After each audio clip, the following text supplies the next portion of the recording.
5 millions d'euros, pour vous donner un peu un ordre de grandeur, avec différents organismes, dont le BRGM, l'Université Grenoble-Alpes et le CNRS, Centre national de la recherche scientifique. Et donc, on a la chance d'être impliqué dans ce projet-là, qui a été déposé en 2022, qui est financé sur la période 2024 et jusqu'à 2030. Et on est déjà en 2026, donc ça a déjà commencé sur un certain nombre de territoires. Et les premières investigations ont été menées dans la zone industrielle portuaire du Havre, pour plein de raisons sur lesquelles je ne vais pas m'étendre, mais il y a aussi un certain nombre, il y a un certain nombre d'enjeux et puis un certain nombre d'événements Natec qui se sont déjà produits dans ce territoire-là. Ensuite, le deuxième site, c'est l'estuaire de la Gironde, avec notamment la centrale du Blayais, qui avait été inondée en partie, ou en tout cas qui a vécu un presque accident Natec en 99 lors de la tempête Lothar ou Klaus, je ne sais plus, Martin. les Martins, pardon, la troisième. Mm. Pardon. Et donc le troisième site, entre guillemets, qui était large au départ, c'est la vallée de la Chimie. Donc évidemment, la vallée de la Chimie, ça va jusqu'à Lyon, jusqu'à l'Étang-Berre, donc c'est très vaste. Et donc, suite à un certain nombre de questions, discussions en interne, on s'est orienté vers l'Étang-Berre parce qu'il y a un certain nombre d'éléments. Et donc, merci pour votre présence. C'est que le début du projet, donc on va expliquer un certain nombre d'objectifs et d'enjeux sur cette thématique. Peut-être ça serait bien que vous présentiez aussi tous les deux. Et du Ouais. coup, je vais me présenter, c'était la transition. Donc, pardon, je suis professeur en géographie à l'Université de Lyon. Bon, nous, on travaille plutôt sur la question des risques au sens large et surtout la question d'alerte, mais comme ça, on peut aussi travailler sur d'autres thématiques. Et donc, Claire Jaffrézy qui va se présenter et financer directement dans le cadre du projet. Et bien, du coup, bonjour à toutes et tous. Donc Claire Jaffrézic, je suis en thèse depuis novembre 2024, maintenant avec Johnny à l'Université d'Avignon, financée, comme tu l'as dit, sur le PEPR qu'on présentera un peu plus dans les détails juste après. Et vous le verrez aussi, je travaille donc sur l'alerte en contexte Natec et plus particulièrement sur les consignes qui peuvent être contradictoires entre confinement et évacuation. Voilà.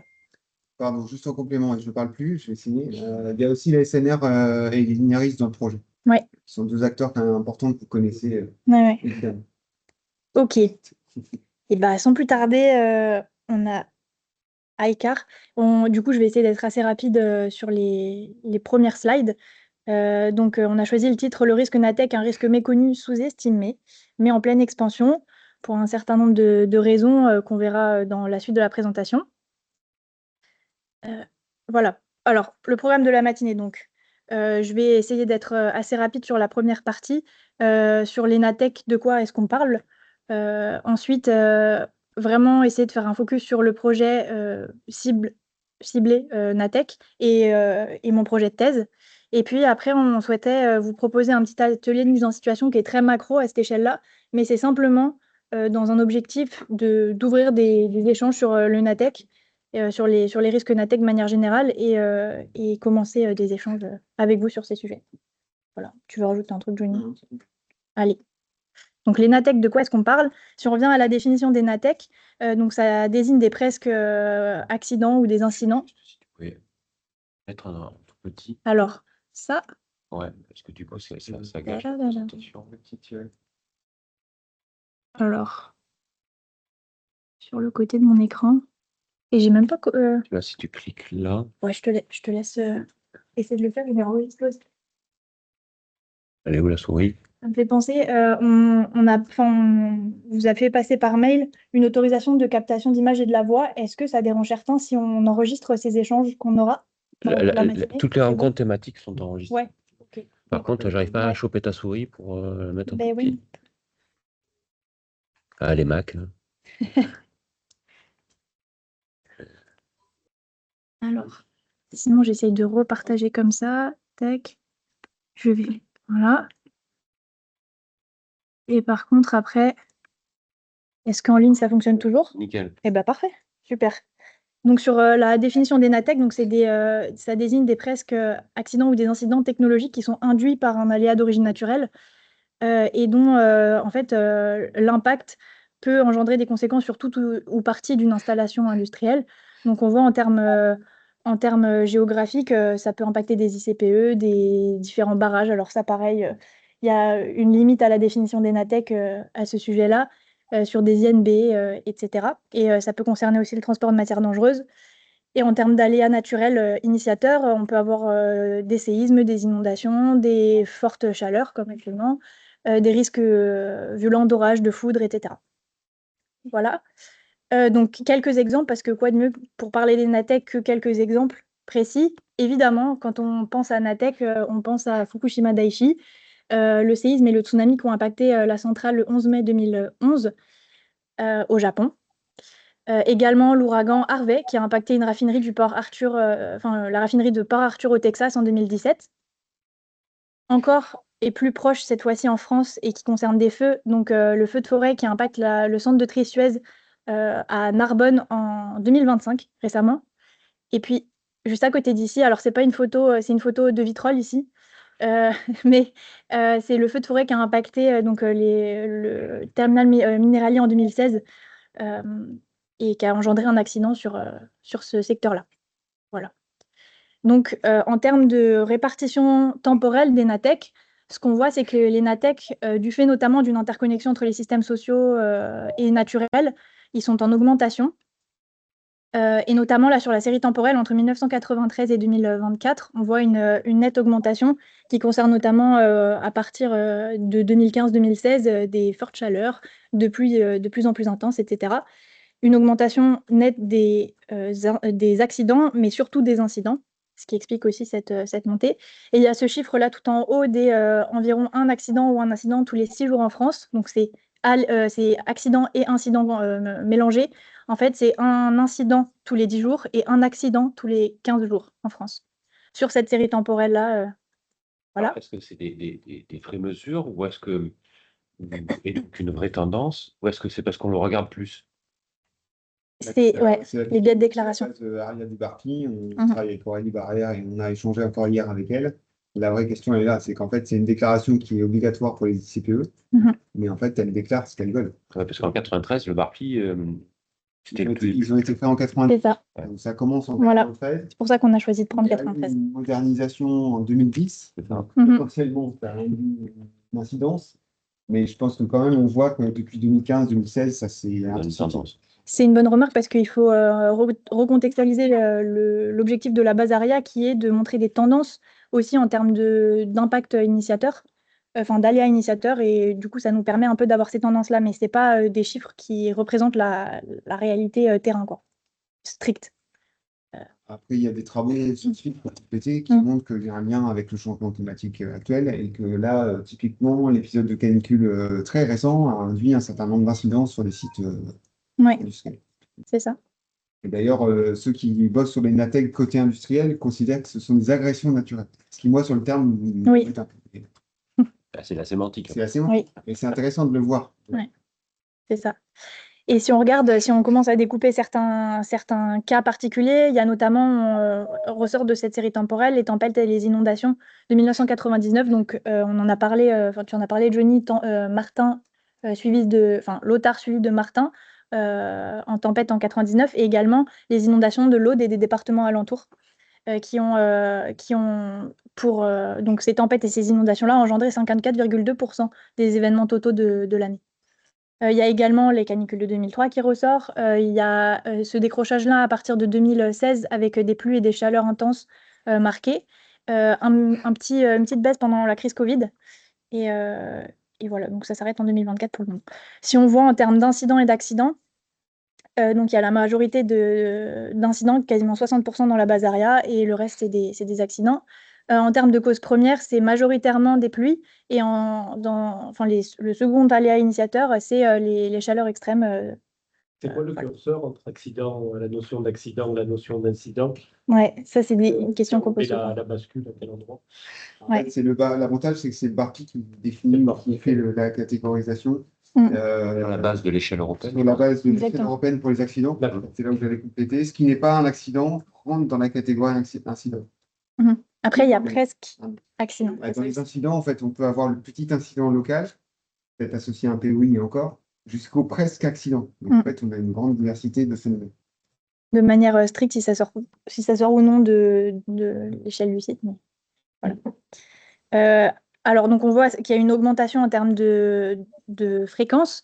Par contre, il semblerait, en utilisant cette échelle justement européenne des conséquences, que les conséquences induites par ces incidents et accidents-là diminueraient.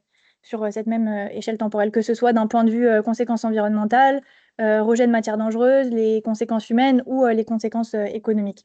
Donc ça, c'est une échelle qui est utilisée et qui est quand même basée sur des incidents et des accidents industriels. Je ne sais pas si elle est à 100% adaptée pour les NATEC en particulier, mais c'est ce que les chiffres disent en moyenne, quoi. Voilà. Après, en termes d'analyse spatiale, on a essayé donc de faire des cartos sur l'identification des incidents et des accidents passés. On voit qu'il y a quasiment 1800 communes qui auraient été touchées en France hexagonale et d'outre-mer. Et avec les top départements, les top départements, la Ferrière en Vendée, avec 29 événements, c'est énorme. C'est sur une seule installation qui a énormément déclaré entre 2018 et 2022. Ensuite, il y a Martigues, voilà, donc 27. Alors, ça, on est toujours dans la discussion qu'on peut avoir avec les exploitants. Typiquement, je vois que PACA sort beaucoup, Mhm. mais parce que PACA déclare beaucoup, puisqu'on a Oui. un seuil d'information qui est très bas du fait de la Ouais. FIGP. Et d'ailleurs, en Franche-Méditerranée, il milite beaucoup au travers du ministère sur cette notion-là, qui est qu'on a des seuils de détection qui sont très bas du fait de la FIGP, ce qui n'est pas le cas ailleurs en France. C'est ça. Du coup, la Ferrière, peut-être qu'on a un exploitant là qui est hyper pointu et honnête sur le fait que dès qu'il y a le moins de trucs, il le déclare. Parce que d'autres, ailleurs, peut-être que leur seuil de déclenchement de déclaration, il est plutôt haut, en fait. C'est ça. Mais c'est toutes les limites de la base ARIA, et j'y reviendrai après, j'ai un tableau un peu comparatif, mais il n'empêche que la base ARIA, c'est notre seul moyen de recenser, et c'est une manière, la manière de remonter les événements, les incidents et les accidents est extrêmement structurée au BARPI, et en fait, c'est à l'échelle internationale, c'est la meilleure base qu'on ait. Donc, on est chanceux à ce stade. Ça, c'est sur 93-2024. Voilà. Mais il faut bien avoir en tête cette notion de FIGP, ce qui fait que PACA, quand on regarde de Paris les événements en France, PACA sort toujours en top 1 parce qu'il y a cette notion que déclarer très, très bas du fait de la FIGP, tous ces événements. Et donc, il y a eu souvent des discussions intenses entre les organisations professionnelles et le ministère sur le fait que en PACA, il y a beaucoup d'événements, non. C'est que, en fait, surtout en PACA, on les Beaucoup déclare très bas. Et donc, de fait, en déclarant très bas et que ça soit très suivi, parce que les gens se parlent entre les services de secours, l'inspection des installations classées, ceux qui oublient de se déclarer, on va les chercher. Donc, et que régulièrement, la préfecture rappelle qu'il y a la fiche GP et que dans une saine gestion d'anticipation des événements qui pourraient donner lieu à des phénomènes dangereux potentiels importants, il est important que cette fiche GP soit bien remplie. Et ça, c'est ce qui remonte directement au BARPI. Oui, mais c'est important de le mentionner, parce que c'est vrai, quand on a les chiffres comme ça, il peut sembler que cette zone-là est plus impactée, alors qu'en fait, c'est pas spécialement le cas. En effet. Après, pour compléter, mais on ne l'a pas dit aussi au début, c'est un projet de recherche, donc c'est un projet exploratoire. Non, mais c'est important de le rappeler aussi. On peut discuter avec tous les acteurs, notamment les industriels. Par contre, le projet de recherche n'a pas d'incidence sur la partie réglementaire. Oui. C'est bien de le préciser. important de le Oui, préciser, de voilà. rappeler, parce qu'en fait, il faut que ça libère un peu aussi la discussion, etc. On n'est pas là pour ça. C'est pas notre rôle. Ouais. La recherche. Malgré qu'il y ait Ineris dans le lot, en fait, l'objectif du projet, c'est absolument pas ça. C'est d'avoir des grandes tendances comme ça. Alors là, je vais aller assez rapidement, mais c'était pour donner des exemples qu'on trouvait assez parlants. Il y a eu cet exemple-là de l'inondation de la tannerie du Puy-Chadrac en octobre 2024, où en fait les employés sur site sont rentrés entre 4h et 8h du matin. Et il y a eu une montée des eaux sur le site de la tannerie qui a impacté un certain nombre de lieux de stockage de manière assez progressive. Donc la tannerie a réagi de manière très rapide et assez adaptée à la situation.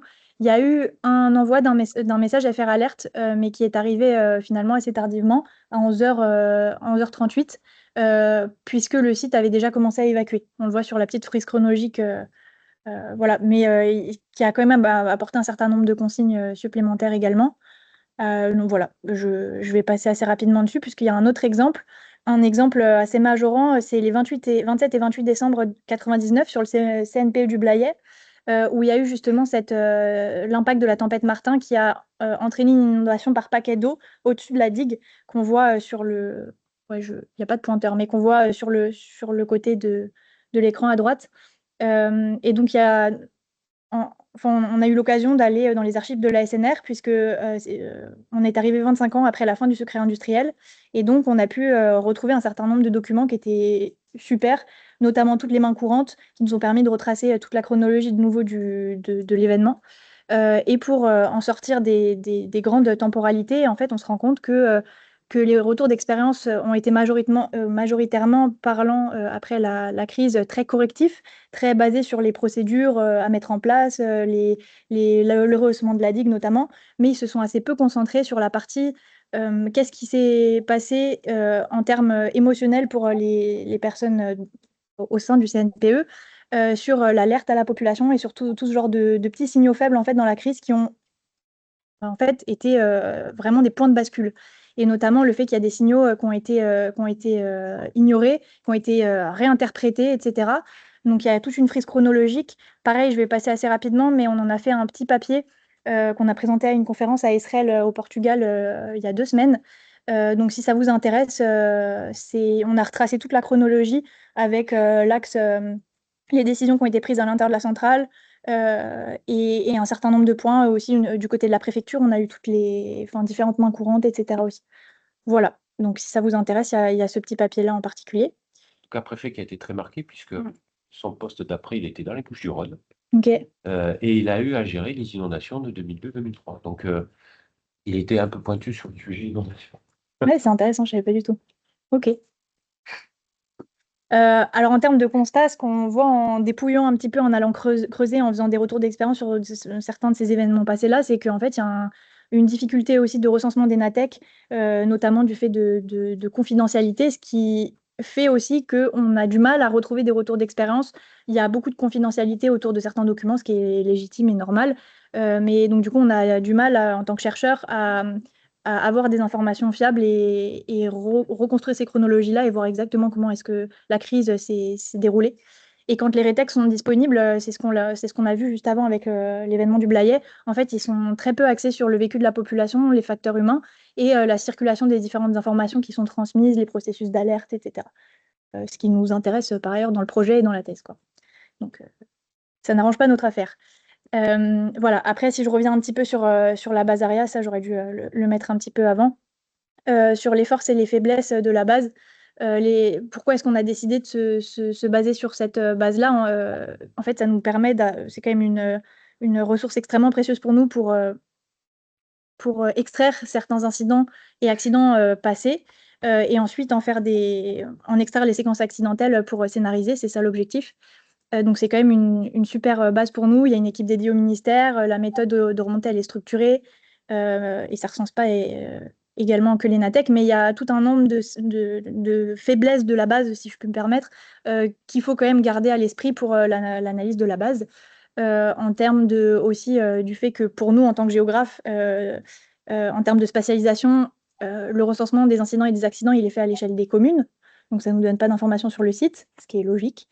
Le système de remontée, il se base sur du déclaratif, c'est ce qu'on a vu tout à l'heure, uniquement, malgré que le BARPI, et on l'a vu hier avec la journée des bons réflexes, le BARPI disait qu'il voyait déjà une certaine remontée du fait du décret d'août dernier qui induit la télédéclaration. Donc du coup, on voit vraiment cette montée-là du nombre d'événements qui sont recensés. Voilà, donc il y a tout un certain nombre de faiblesses, entre guillemets, qu'on garde à l'esprit pour l'analyse de cette base-là, quoi. Voilà. Maintenant, il y a la partie présentation du projet NATEC. Je te laisse la main, Johnny. Ouais. Ah oui, pardon. Pour ceux qui sont en distanciel, Michel Poussou, du GRIT. Et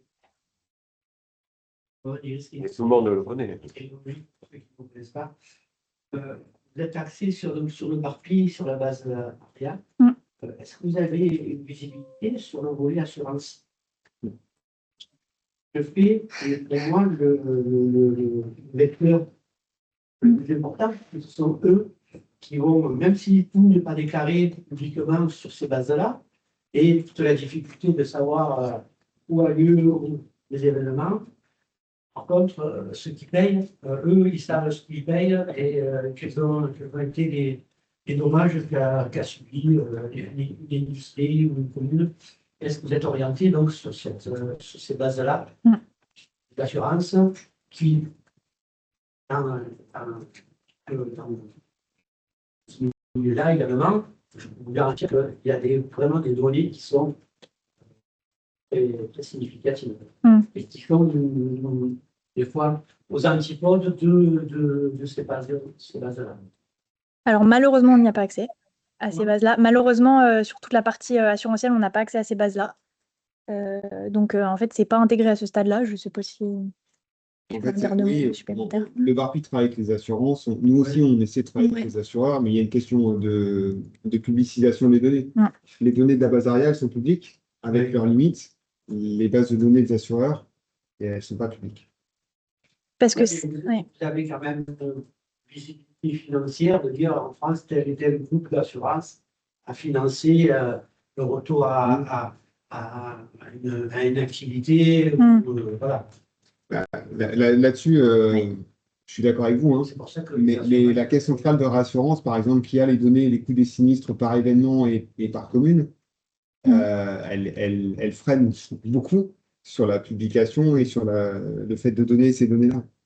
Et l'ONRM, l'Observatoire national des risques naturels majeurs, dans lequel il y a énormément de données publiques, permet pas de descendre malheureusement à ce niveau de seuil-là. Tu as du massif, et de dire, bah, tiens, sur tel endroit, ça représente ça. Ça n'arrive pas à descendre à ça. Par exemple, c'est votre inondation qui va impacter les sites industriels, ce que ça comporte. Voilà, c'est vrai, on va être orienté vers l'industriel parce qu'il est connu et reconnu.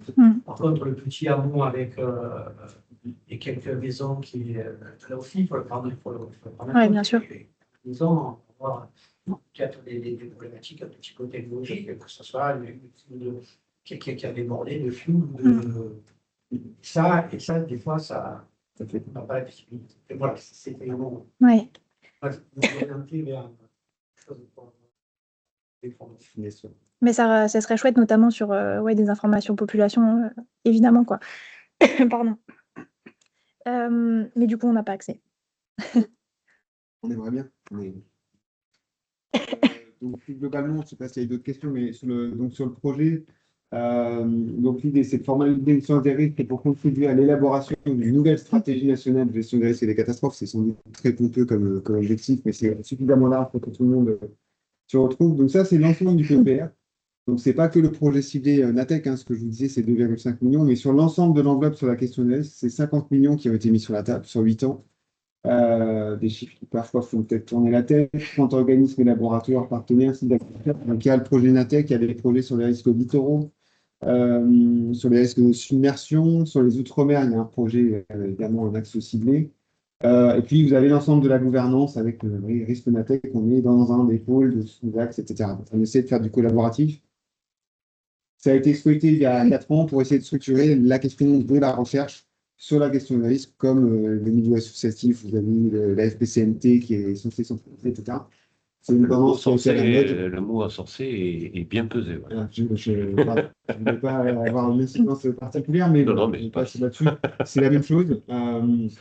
Donc, il faut être à la fois présent, visible, et en même temps, c'est pas si simple de se travailler beaucoup de cultures différentes et de disciplines différentes, mais on verra ça à la fin, évidemment, sur notamment en 2030, sur le bilan de ce projet-là, en sachant qu'il y a aussi un volet international qui est attendu, qui est demandé, d'où l'implication dans différents colloques à l'échelle internationale et puis des mobilités internationales, puisque Claire a la chance de partir au Japon l'année prochaine pour aller, je ne sais pas si c'est la chance, mais pour aller voir ce qu'ils ont fait suite à Fukushima en 2011.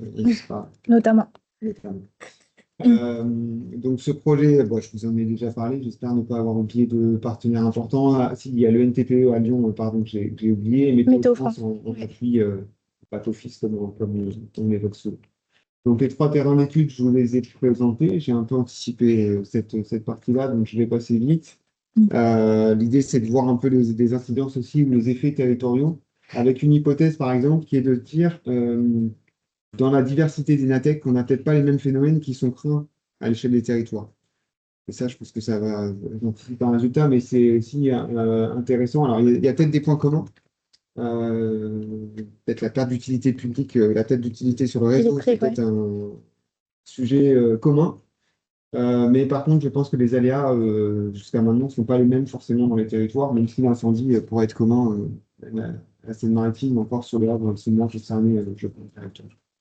Donc, le projet Natec est découpé en différents sous-tâches, entre guillemets, ce qu'on appelle les programmes de travail. Donc, il y a une partie sur l'analyse socio-technique des territoires, une partie scénario, une partie modèle, outils, méthode, et une partie gestion de crise et de la décision. Donc, la thèse de Claire Jafrezi s'inscrit dans cette partie-là. Euh, donc, on a tout un ensemble de questionnements, Claire l'évoquait notamment sur cette partie envoi des consignes. Outils d'alerte, utilisation de l'alerte, à quel moment, à quelle échelle spatiale et temporelle, c'est des questions qu'on se pose en tant que géographe. Et donc, on a aussi un certain nombre d'observations participantes lors d'exercices organisés notamment par les SNR qui contribuent aussi à mieux comprendre la logique d'acteurs en phase d'attente. Je te redonne la main ou tu veux présenter les objectifs de la thèse peut-être quand même? Du coup, pour la thèse qui, qui porte donc sur le processus d'alerte en situation de crise complexe et plus particulièrement de Natec, on est parti de 3 constats. Le premier, c'est sur les Natec.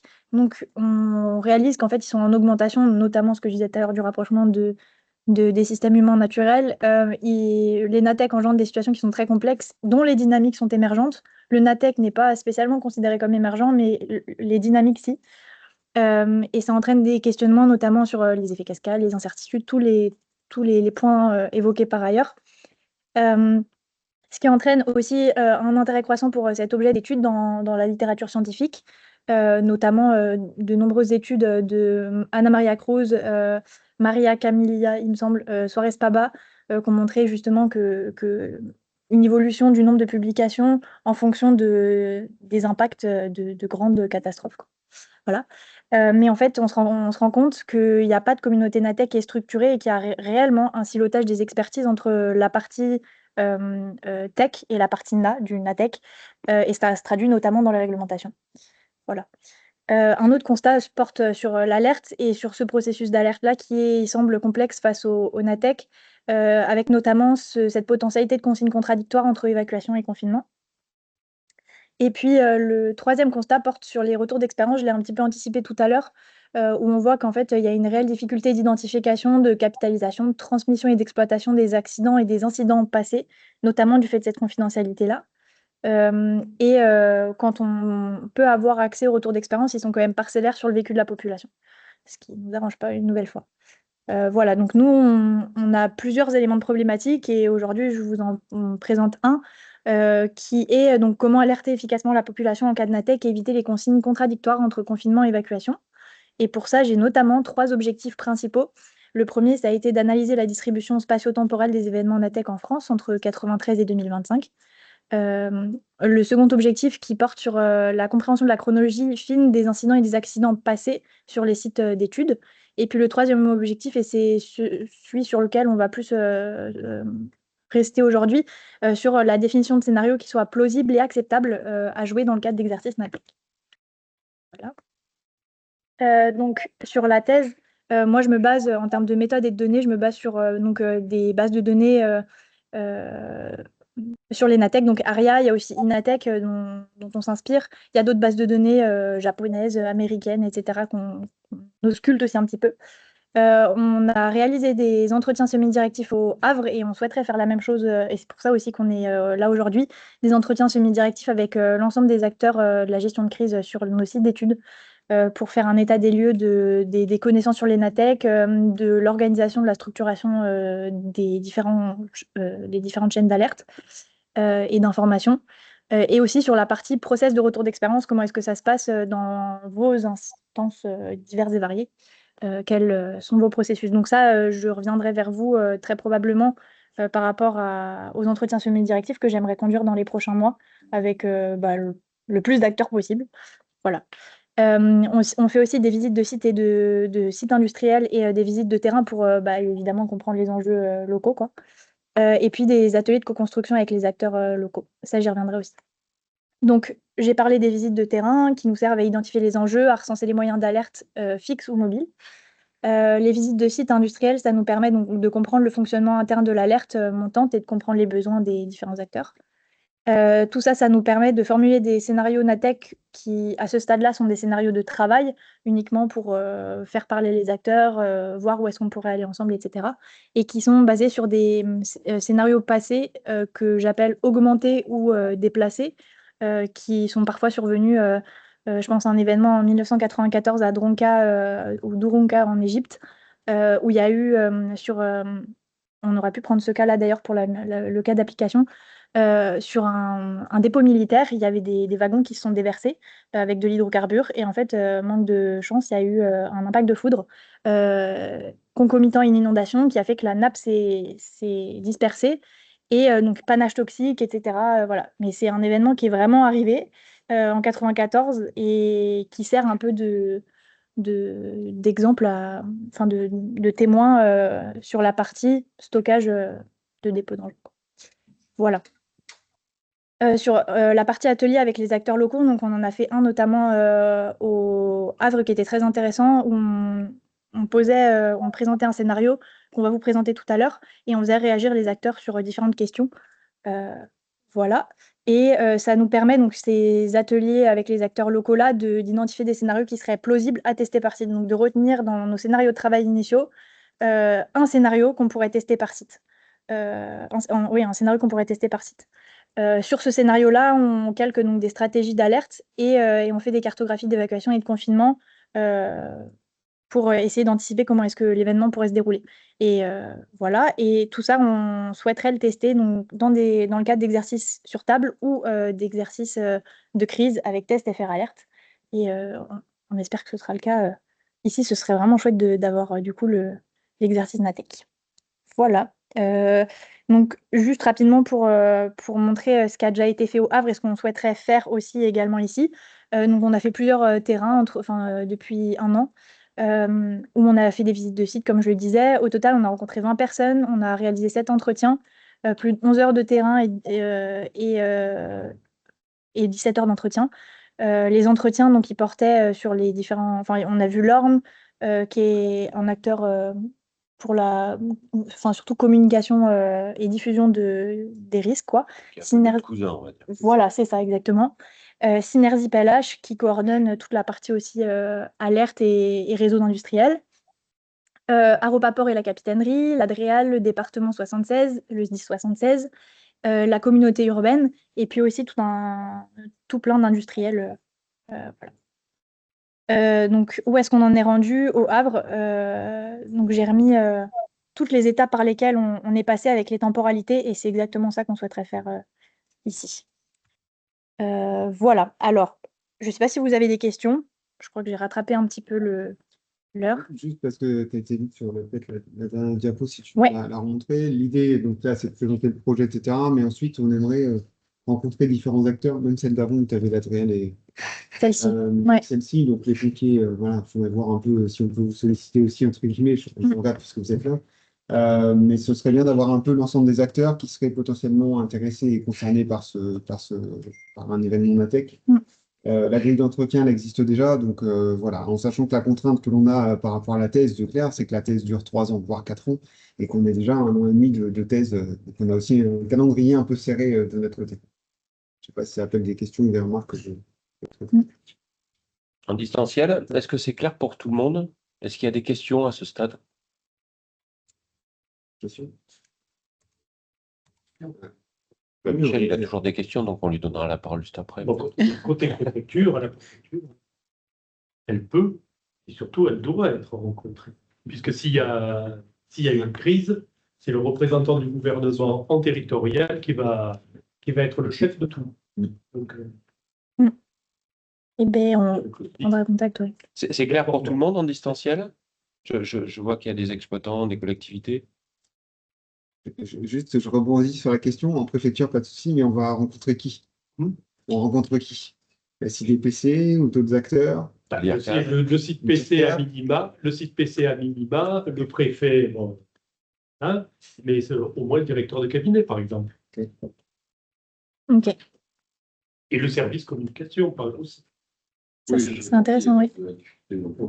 Après, il y a deux, par rapport à ça, il y a le FISRED, il y a deux groupements qui sont concernés, je pense qu'il faut.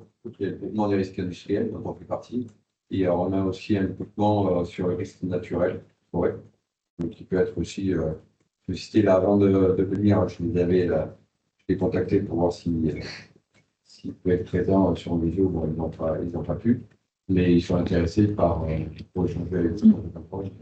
Chouette. À Super. cause d'ici, surtout les I-13, il peut y avoir plein de structures. Parce que, Ouais. même les autres aussi. Aussi, C'est doté depuis quelques années d'un groupement dédié vraiment au risque industriel, donc la transversalité avec les industriels, la préfecture, c'est assez passé, le CIP, les DELA, donc on est vraiment en synergie de tous. Et pour toute information, il y a d'autres départements, d'autres STIS qui font le DRC, là, pour voir un petit peu comment on fonctionne nous, pour avoir vraiment cette transversalité qui a maintenant une bonne quinzaine d'années. Ouais. Et c'est pour ça que les industriels, je pense qu'il y en a qui peuvent nous écouter, ils ont tous le même discours qui est unique. Et donc les réflexes sont quasiment les mêmes pour quasiment tous les industriels. Et le rôle, c'est de les accompagner au quotidien par le biais d'exercices. Pour votre information, les accompagne à 75 exercices PMI dans l'année. Ok. Et il y a les exercices PSI en plus. Plus Pour les les plans. exercices PSI, plus les exercices d'opinion avec la préfecture depuis à peu près 15 ans. Donc, imaginez un peu le nombre Oui. d'exos Réalisé. qu'on peut vous apporter en termes pour que ce soit dans l'animation ou dans la conception de ce modèle. Ouais. Mais d'ailleurs, les seuls acteurs que j'ai pour le moment rencontrés, c'était, dans les Bouches-du-Rhône, c'était on a été à l'ENSOSP et à l'Entente Valabre. On avait notamment rencontré le capitaine maintenant, il me semble, Quentin Brault, Anaïs Gauthier aussi, du côté de l'ENSOSP. Mais ouais, ça vaudrait le coup. C'est plutôt recherche, ouais. Mais du coup, ça vaudrait le coup de Mais là, ben, ça. le rendez-vous est à prendre. Ben, voilà. Si j'ai compris, sur le Havre, vous avez plus fait des ateliers avec un échange pluridisciplinaire entre Oui. Les pompiers, les exploitants. Voilà. Tout le monde était réuni, non? C'est ça, ouais. C'était vraiment l'objectif, c'était de lancer un petit peu le projet, de montrer là où on voulait aller, et ensuite de faire pareil qu'aujourd'hui, lancer des opportunités pour faire des entretiens semi-directifs avec les acteurs et penser des scénarios qui pourraient être testables en situation de crise. Et là, ça a bien avancé, on commence à avoir plutôt des bonnes idées de l'exercice qui pourrait être mené. Domino 2022? Ouais. Ils ont vu Anaïs Gauthier comme celle qui a porté le programme de recherche. Ouais. On l'a vu, moi j'étais aussi à Domino, Ouais. c'est passé depuis Ouais. il y a quelques temps.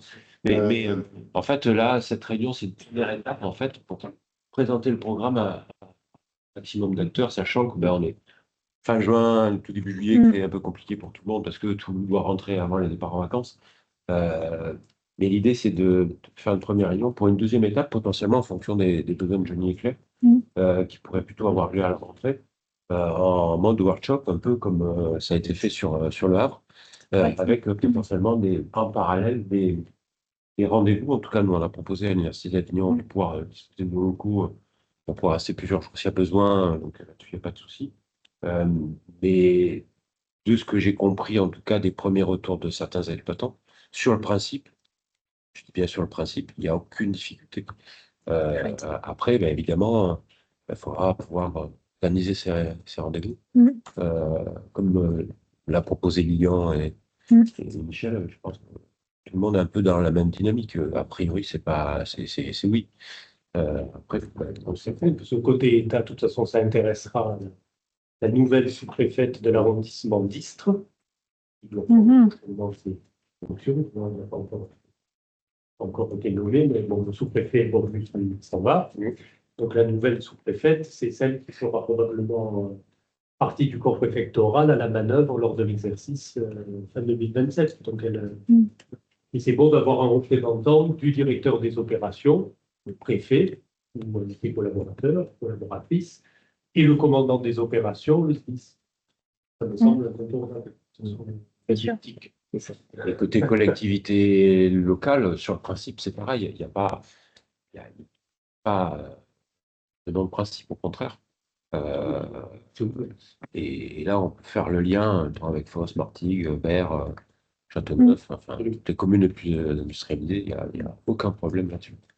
Chouette. Après, pour compléter, il y a bien les deux protocoles. Il y a à la fois cette présentation, discussion sur des questions communes. Et après, on essaie de voir chaque acteur pour voir un peu les particularités, spécificités.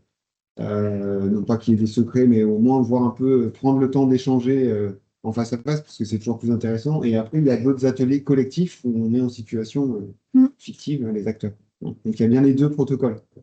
Dans tous les cas, nous, on est à l'écoute et on est intéressé parce que de toute façon, le risque de la tech, c'est pas vraiment qu'on travaille dessus, on n'a pas attendu ça. Mais par contre, on est intéressé parce qu'il y a une dynamique forcément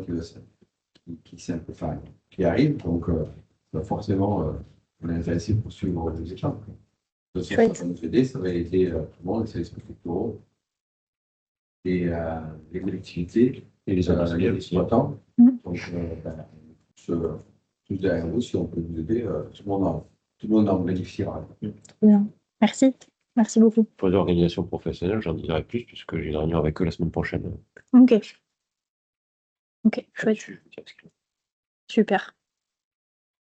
Et après, alors ce qu'on voulait vous proposer, n'hésitez pas aussi si en ligne il y a des questions, je sais pas si. Ok. Mais ils sont sages. Hein. Ok.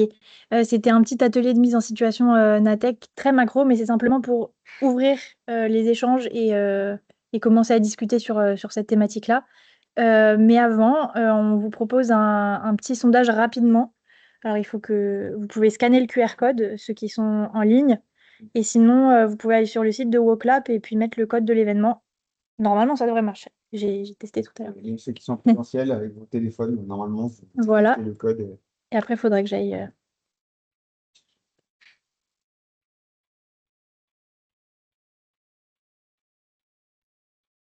C'est un sondage sur les dangers redoutés, les attentes de cette rencontre aujourd'hui, etc.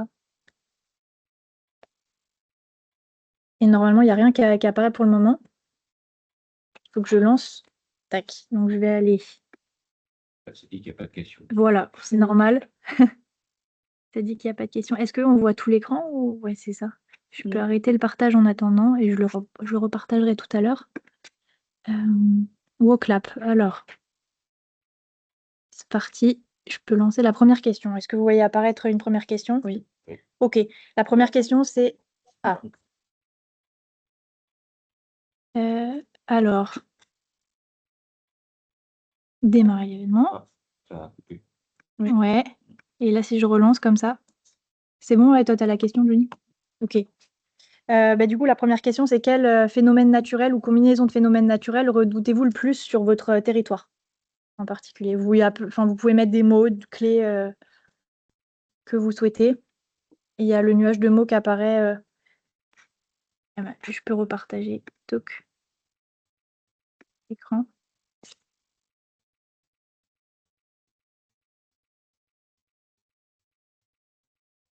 Oui, je peux, ouais. Peut-être que je n'aurais pas dû montrer le nuage de mots en direct.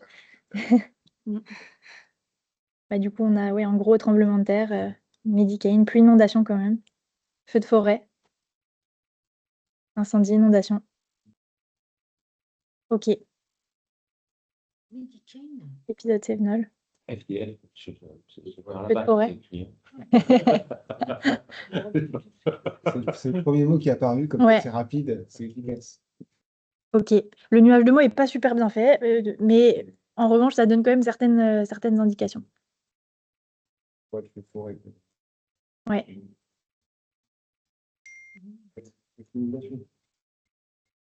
Oui, après, on pourra envoyer les nuages de mots un peu plus. Celui qui apparaît en plus gros, c'est celui C'est- qui sort c'est- plus de fois, c'est ça? Après, il y a les feux de forêt qui ont été écrits d'une manière différente, donc possiblement ça ressortirait différemment aussi. Mais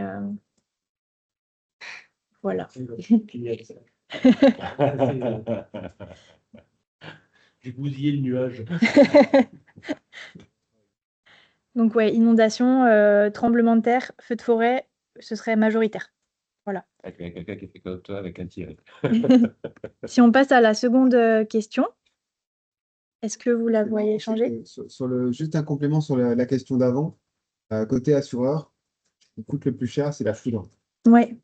Alors, Normalement, ouais. on pourrait croire sur Ouais. l'inondation, sur la chaleur. Donc, c'est intéressant d'avoir ce décalage. Je n'ai pas les chiffres derrière. Hein. Ouais.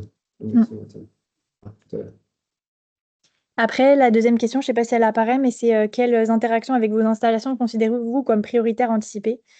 Si vous n'êtes pas industriel, vous pouvez imaginer quelque chose. S'il y a besoin de précision aussi, n'hésitez pas. Ça, c'était une question surtout axée industrielle, mais voilà. Ouais. Évidemment, les risques. J'ai de regarder l'écran.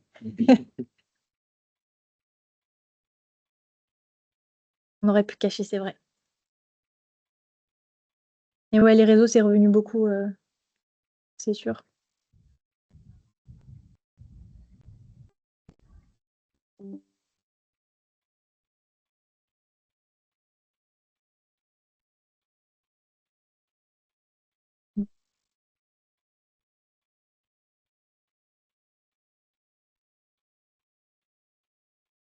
C'est pas la question forcément la plus évidente, celle-là, mais garde triage.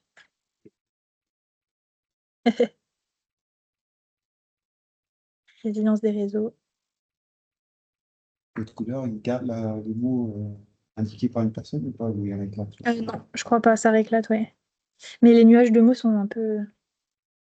Bon, en tout cas, au milieu, on a résilience des réseaux. Voilà. Garde triage. Après, si vous voulez commenter aussi vos réponses en live, vous pouvez les faire. Préparation des équipes. OK. Et sinon, on peut passer à la dernière question qui est peut-être la plus intéressante aussi pour nous. Que venez-vous chercher à cet atelier, cette journée avec le cyprès? Qu'est-ce qui a attiré votre curiosité?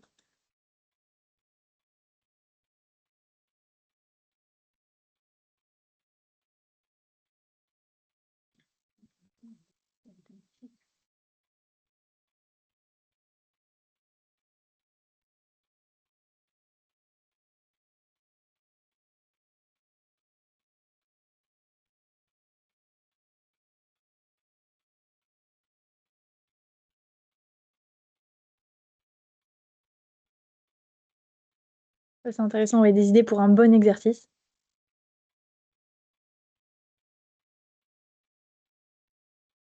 La connaissance, sensibilisation, partage, culture du risque.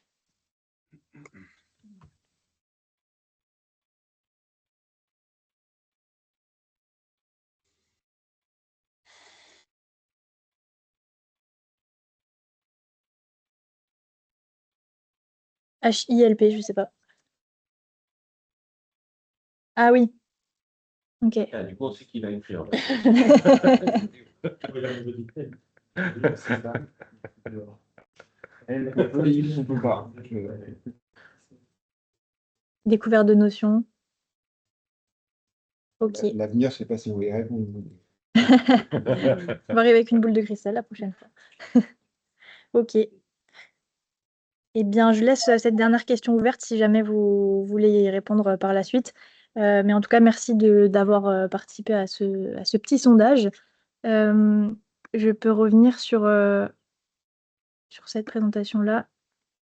Alors, voilà. OK. Alors, on peut passer à la suite. Donc, le cyprès vous a envoyé par mail une autorisation de captation et d'image et de la voix. C'est pour la retranscription et éventuelle. S'il y en a certains qui s'opposent, dans tous les cas, il y a des anonymisations qui sont possibles. C'est pour nous aider à la retranscription ensuite des échanges qui seront dits par la suite. Aujourd'hui ou Oui. lors des rencontres, c'est un programme de recherche, donc chacun est complètement libre sur sa parole. Oui. Et c'est tout ce qui est important et intéressant finalement dans le travail de recherche. Mm. C'est que si certains industriels sont tout à fait ouverts au partage, mais souhaitent que ce soit anonymisé, il n'y a aucune difficulté Ouais, bien par sûr, rapport à ça. Il y a une garantie, c'est un programme de recherche, donc il y a une garantie absolue de Ouais. de à cette fait. anonymisation. L'objectif, c'est que la thèse elle soit publiée et pas confidentielle à la fin dans tous les cas. Donc voilà. Après, pour toutes les personnes qui sont en ligne, donc j'ai mis des questions dans un Google Form. Si vous souhaitez réagir en réel, vous pouvez le faire évidemment. Et je vais aussi mettre dans la conversation Teams ce lien où vous pouvez répondre aux questions directement si le cœur vous en dit. Est-ce que ton son il est activé? Si jamais il y a des questions. Alors, Enfin, ton son d'ordinateur. ouais, c'est activé, oui. Ok, super. Voilà. Donc je repartage ça. Voilà. Et pour toutes les personnes en ligne, bah, on peut réagir tous ensemble sur les questions. Si on prend, alors, il faut que je mette ça en petit. Ah, ça a disparu. Si je mets ça en... Bon, c'est pas très grave, les questions seront sur la gauche. Enfin, ça, c'est un scénario super, super macro qu'on avait proposé au Havre notamment, et qui commence par: nous sommes donc le mercredi 1er juillet, les prévisions indiquent un passage à un niveau vigilance rouge, submersion marine, pour demain 9h. Donc jeudi, pas le mardi. Les hauteurs d'eau observées correspondent à un scénario aléa 2100. Les hauteurs provoquent une perte de confinement des bacs d'hydrocarbures sur plusieurs sites industriels et une nappe d'hydrocarbures se propage dans la ZIP. Une nappe dérivante enflammée provoque la formation d'un nuage inflammable. Donc tout à l'heure, on a vu le cas de Dronca, c'est un peu évidemment inspiré de cet événement-là.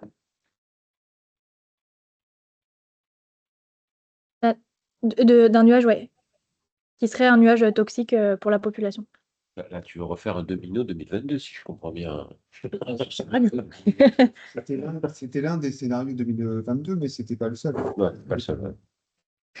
Voilà. Alors oui, il y en avait 4, il me semble.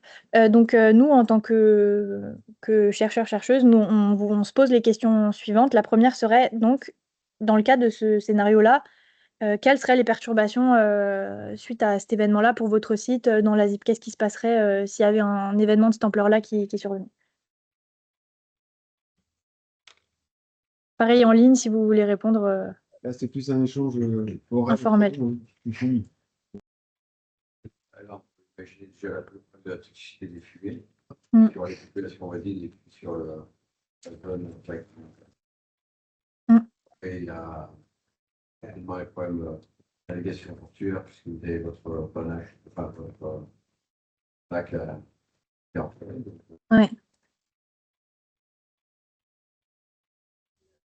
Et routière, donc le bâtiment, il fait 2 millions sur les autres. Comment on fait les relèves? Économique. Comment on fait les relèves sur les sites industriels, puisque du coup, il y aura des circulations routières qui seront fermées, voire perturbées. Donc, comment on assure la relève des personnels de car sur les sites concernés? Sachant que certains, de fait, auront leur POI activé, parce que s'ils perdent leur capacité de stockage, ils sont un peu dans le jus. Bon, côté préfecture, normalement, si les choses sont bien faites, on devrait donc commencer à se préoccuper de l'événement. Donc la veille, c'est-à-dire au passage au niveau de vigilance rouge. Il y a un certain nombre de documents qui existent, notamment des obsèques sur les bassins portuaires est et ouest du département, alors, qui ne visent pas particulièrement la submersion marine, mais qui proposent notamment des schémas d'alerte sur lesquels on peut jouer et envoyer déjà une espèce de vigilance renforcée à l'ensemble des partenaires du littoral, déjà pour les mobiliser sur la question, mais aussi éventuellement pour leur demander un retour dès la veille sur les mesures qu'ils prennent pour le lendemain à problème. Ça serait déjà un premier jalon, et on peut imaginer qu'il y ait non pas un COD, on va dire, non pas une cellule de gestion de crise plénière à la préfecture avec tout le monde, mais déjà une cellule de suivi d'événements, comme aujourd'hui il y en a une pour le risque feu de forêt, puisqu'on est en haut de forêt. Donc il y aurait une espèce de cellule avec l'ADREAL, la DDTM, le SDIS, et probablement un lien particulier avec le GPMM en l'occurrence, depuis la préfecture. Ce serait les premiers, on va dire, les premiers jalons d'une action. La cellule de suivi, elle se fait en présentiel ou en distanciel? En présentiel. Il peut y avoir des partenaires, bien entendu, en distanciel, mais on tient qu'effectivement, sous la direction du préfet ou de son représentant, en général le directeur de cabinet, il y a déjà un certain nombre, notamment d'officiers de liaison du SDIS, un cadre supérieur de la DDTM, enfin, un représentant de la préfecture de police délégué. Et peut-être que le GPMM, on ne le ferait pas venir directement, mais on aurait un lien visio direct avec le commandant du port de Marseille. Ce qu'on peut peut-être rajouter, c'est qu'au moment de la préparation de Domino 2022, il y avait la réflexion en interne s'agissant de relayer la vigilance météorologique, quelle qu'elle soit. Donc, avant Domino 2022, on ne relayait cette vigilance qu'aux communes. Par rapport au scénario qui annonçait donc un événement d'APEC, donc un cyclone tropical sud-méditerranéen, c'était dit justement de manière à ce que les industriels sachent ce qui les attend dans le cadre de l'exercice. Nous avions en opportunité, dans le cadre de l'exercice, pour l'exercice du moins, insérer l'ensemble de notre chaîne en sec, dont les industriels. Et depuis 2022, c'est quelque chose qui est devenu pérenne, c'est-à-dire qu'on ne se contente plus de relayer des vigilances météorologiques, quelles qu'elles soient, aux communes, mais on le fait non seulement à l'ensemble des services partenaires, mais également au niveau des industriels. Et bon, ça, sa démonstration, il y a encore quelques jours de cela, lorsque le département a été placé consécutivement en jaune, en vigilance jaune, pardon, en vigilance orange, c'est, on va dire, un acquis, bon, un acquis avant même que l'exercice domino se fasse, justement, mais de l'exercice domino.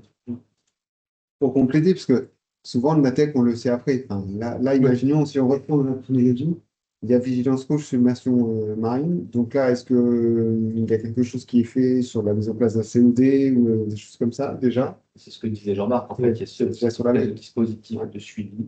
Okay. On appelle justement les différents acteurs à faire part de toutes difficultés ou de toute remontée d'informations. Il y a certaines choses que nous serions à même de leur demander. Alors, ça avait été un petit peu lancé au moment domino de l'exercice de tsunami. Il y avait un inpush qui n'avait pas forcément donné lieu à des réponses des acteurs, mais qui conviendrait peut-être de sanctuariser, c'est-à-dire par rapport à ces enjeux justement d'impact d'un scénario NATEC, naturel majorant. C'est ça la continue d'activité justement avec les opérateurs, prise de car, pas prise de car, prolongation sur les postes de car. Donc c'est justement déclencher vos PCR parce que beaucoup de nos collègues industriels doivent en disposer et nous faire part justement de difficultés par rapport à cela. On l'évoquera, mais enfin la fameuse cartographie d'interdépendance est justement quelque chose qui a été qui est ressorti du retour d'expérience des exercices.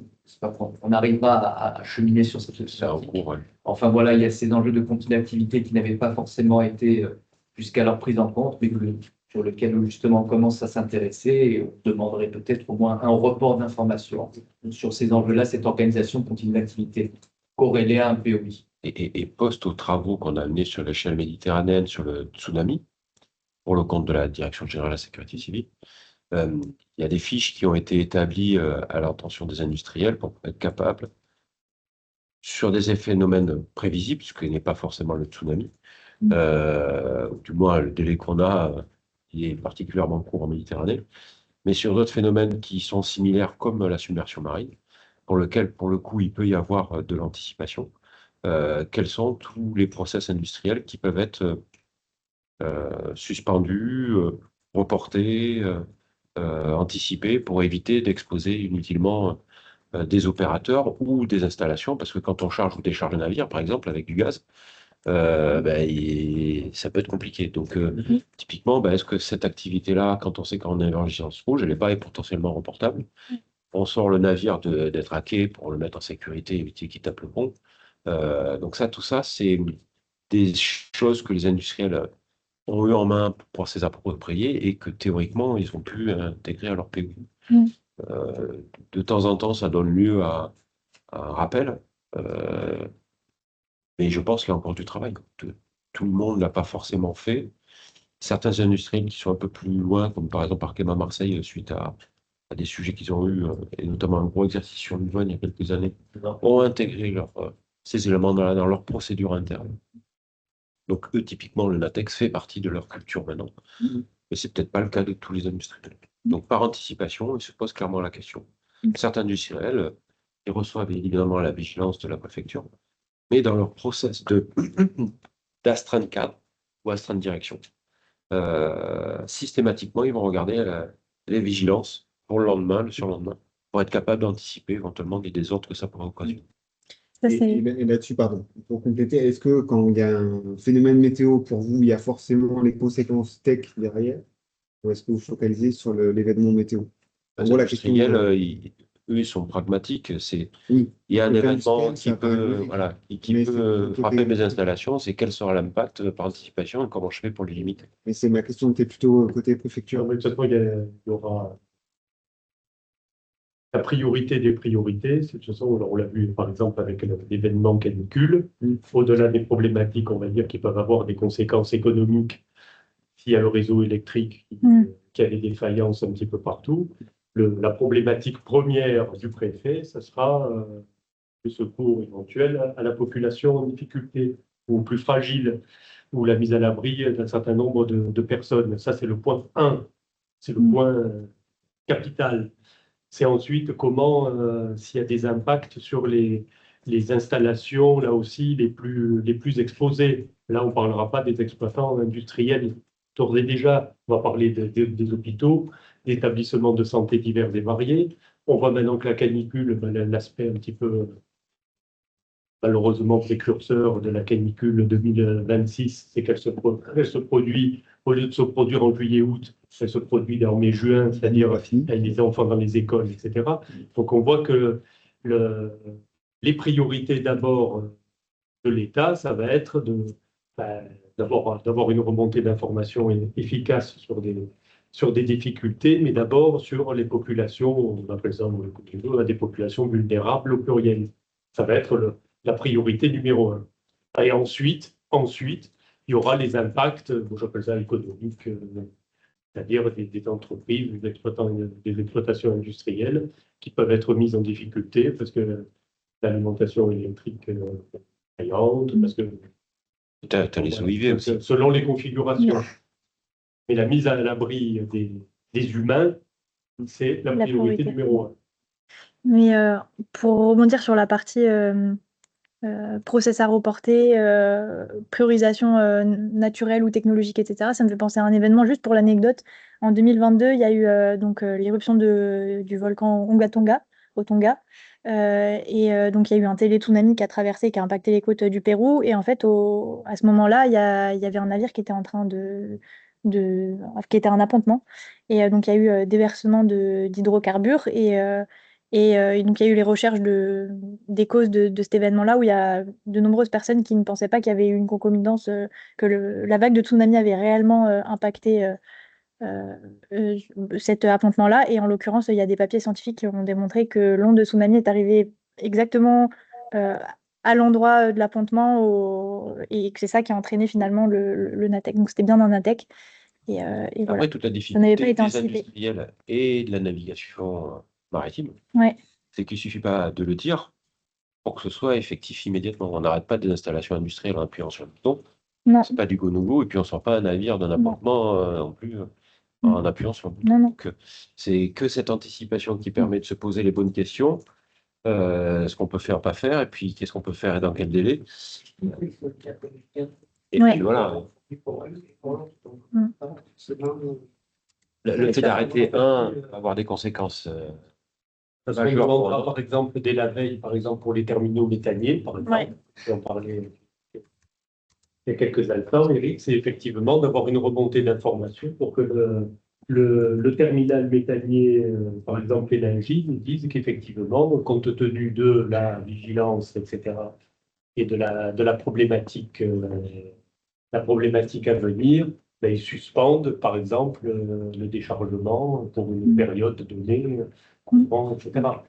Il vaut mieux effectivement conserver des bateaux sur le golfe de Fos un peu à l'écart que de supporter une submersion, un tsunami, ou ce qu'on veut, alors qu'on est en train de décharger du gaz dans un terminal. Voilà. Donc c'est ce genre de remontée. C'est pour ça que dès la veille, on aura un message en demandant, ça va être de l'alerte descendante vers les exploitants, entre autres, les collectivités, etc. Mais on va demander des remontées aussi. Qu'est-ce que vous faites? On va attendre, par exemple, de la maire de Cassis, par exemple, je ne la cible pas particulièrement, la pauvre. Mais par exemple, la maire de Cassis, le maire de La Ciotat, ceux qui ont des ports, ceux qui ont une activité portuaire, alors ça va dépendre aussi un peu de la période de l'année, mais d'avoir un retour sur les mesures qu'ils prennent, sur l'activation dès le soir ou voire tôt le lendemain de leur plan communaux de sauvegarde, pour qu'ils prennent les mesures de sécurisation qui leur incombent. Par contre, ça risque de phosphorer. Ça arrive. En ligne, n'hésitez pas si vous voulez prendre la parole ou aussi répondre, vous pouvez le faire via le Google Form via le lien, comme vous préférez. Voilà. Sinon, on peut passer Je à. ne sais pas si on a répondu à la question. Enfin, est-ce qu'il y a d'autres perturbations là, que vous avez identifiées de votre côté Merci en tout cas pour les éléments de Oui. réponse. J'en ai plein d'autres, mais je ne vais pas Après, je remonter. pense que c'est aux industriels de se préparer en amont. Il y a des choses qui sont de l'ordre de l'organisationnel, la crise, comment ils vont se faire face. Et il y a des choses qui sont structurelles. Tout à l'heure, on parlait des énergies, des utilités. Si on prend l'exemple de Fukushima avec les coupes électrogènes là, qui finalement étaient trop bas, de toute façon, ils ne pouvaient plus rien faire. C'était en amont qu'il aurait fallu faire des choses. Et après, c'est toujours la problématique entre la probabilité qu'un événement se produise et est-ce qu'il faut faire les investissements ou pas. Mais il y a des choses qui sont de l'ordre de l'organisationnel et d'autres de l'ordre structurel. Les industriels, généralement, ils ont tout intérêt de toute façon à prévoir au maximum de manière à limiter les risques quand il y aura un événement naturel qui se produira. Maintenant, en fonction de la force de l'événement naturel, c'est difficile de pouvoir lutter ou pas. Typiquement, un centre de secours, tu ne pourras pas le déplacer au moment où tu passes la vigilance rouge. Mais par anticipation, vu ce qui s'est passé à Draguignan, typiquement, certains services de secours aujourd'hui suivent la vigilance pour éventuellement sortir leur véhicule et éviter qu'ils soient les premières victimes de l'événement aussi. Donc après, il y avait la question aussi justement des procédures, on y vient, évidemment. S'il y a des enfin, quelles seraient donc les procédures en place et avec quels acteurs échangez-vous? Les procédures, hein, c'est de l'ordre du POI. Tout ça doit être au niveau du POI. Et POI, PCA. Alors pour les collectivités locales, c'est PCS, PICS, voire PCA également. Parce que je vois qu'il y a quelques collectivités locales qui sont présentes avec nous, qui ont leur PICS ou qui sont en train de les faire et qui ont du PCA également. Donc c'est à ce niveau-là, en fait. Et dès lors où on réfléchit au POI, PCA, au PCS, PCA, au PIX, PCA, forcément on est dans cette démarche-là, si tant est qu'on est bien cet input problématique submersion marine, qu'on le prend bien comme clé d'entrée. C'est ça. D'autres idées sur les procédures et les échanges avec les différents acteurs? Alors, c'est la préfecture, c'est le collectivité, c'est l'exploitant, c'est les services de secours. De manière là, je ne sais pas que les pompiers, là, c'est faire de l'ordre aussi. Mais tous les acteurs sont prenants. Voilà, sur votre question, sur le nom du Caparada, on est sur une différence double. Oui. Le fait, on va mettre des actions, mais peut-être qu'il va laisser se passer. Mais souvent, c'est le cas, on voit au quotidien. Les alertes météorologiques ou ce moment de bataille, avec aujourd'hui, avec les règles de forêt, on a mis substitut, et puis d'abord, on ne va pas de feux de forêt, quand les gens seront déployés. Donc, c'est ça, c'est tout ce qui est cette anticipation. Et après, lorsque l'événement redouté est là, et là, il va falloir que les 12 heures avant, on soit bien éclairé avec les procédures de chacun. Et faut dire, c'est de l'entraînement, c'est à force de s'entraîner. S'entraîner, c'est se préparer. Je le répète souvent en débrief. Et c'est pas parce que vous avez mis en place des procédures, mais il faut les procédures, il faut les connaître, il faut les maîtriser. C'est pour ça que dans notre département, Et nous, on se connaît tous parce qu'on est habitué, on sait qui fait quoi. C'est pas que se connaître soi-même, pas connaître que le service départemental, c'est savoir que va apporter Cyprien, par exemple, dans l'analyse plutôt avant l'événement, que va apporter la préfecture et que les pompiers vont apporter. Et c'est tout le monde qui doit se. Et c'est pas le jour J, malheureusement. Ça, c'est ça. Voilà, pour aujourd'hui, feu de forêt, donc il y a une cellule de veille opérationnelle à la préfecture, mais c'est trop tard pour débroussailler. Voilà. Il fallait s'y prendre avant. Et bien après, je pense que c'est très hétérogène d'un département à l'autre. Et pour travailler sur pas mal de départements, c'est vrai que c'est très hétérogène. La culture qu'il y a dans les Bouches-du-Rhône, avec un SDIS fort, hein, parce que c'est quand même très SDIS dépendant, fait qu'on a des problématiques dans les Bouches-du-Rhône qui sont complètement différentes que ce qu'on peut avoir dans le Gard, dans l'Hérault, dans le Var, dans les Alpes-Maritimes. Oui, je ne parle pas de la Corse. Donc, c'est très partenaire dépendant, sous pilotage préfecture, parce que s'il y a une préfecture qui ne pilote pas, il n'y a pas de suivi, quoi. Et c'est ce qui fait la dynamique, en fait. Et comme le dit Michel, il ne faut pas avoir peur de se parler, il ne faut pas avoir peur d'échanger, il ne faut pas avoir peur de dire aussi parfois ce qui fâche, hein, c'est ce qui nous fait tout progresser. On peut écrire des constats de poursuite. Ouais. C'est pas vrai, donc moi je vous en donne mais bon, d'accord que ça. Par ceux qui y vont. Des DOP, t'en as excuse-moi l'expression, des chiffres escasses, mais ça peut Il faut qu'elles soient maîtrisées. Ouais. Mais ça, c'est pas gagné dans les fois. Moins de procédures, mais plus d'efficacité. Ça, il faut ça. Après, je suis d'accord avec vous, hein, vous se connaissez suffisamment et la logique partenariale est importante. C'est adapté selon les territoires, mais ce point, il est commun à tous les territoires, à tous les départements. Enfin, on a eu la chance d'écouter hier le rétex suite à l'incident sur Saint-Fons. Donc, il y avait le colonel Chabert, il y avait celui tous amis du SITPC et un représentant de. Enfin bref, il nous a expliqué la chaîne de commandement et comment ça s'est mis en place, etc. Évidemment, c'est une question humaine, une question d'acteur, une question de préparation. Il nous a dit, bah, ça a été rapide parce qu'on a fait des exercices, parce qu'on connaît le site, parce qu'on se fait confiance, un tel appelle un tel. Voilà. Ah, c'est les relations humaines, apparemment. Bien sûr. Donc, c'est juste pour dire que c'est différent selon les territoires, mais c'est un point commun que l'on retrouve, et ce qui est assez intéressant et logique d'ailleurs. Si. Après, si on passe à la troisième question qui porte donc sur si une alerte était déclenchée dans ce cas-là, qui l'enverrait? Est-ce qu'il y aurait une seule alerte, plusieurs alertes? Quels canaux, quels messages seraient envoyés? Quelle procédure serait mise en place après l'alerte? Quel comportement serait attendu des populations? Et là, Christophe a répondu, je pense, pour le sujet préfecture, je pense que ça a été très clair. Après, l'exploitant doit aussi une alerte vers son environnement. Ça dépend de la configuration. Nous, on porte bâton de pèlerin auprès des différents acteurs. Chacun est maître en son château, hein, et chacun a ses propres responsabilités et doit les assurer et les assumer.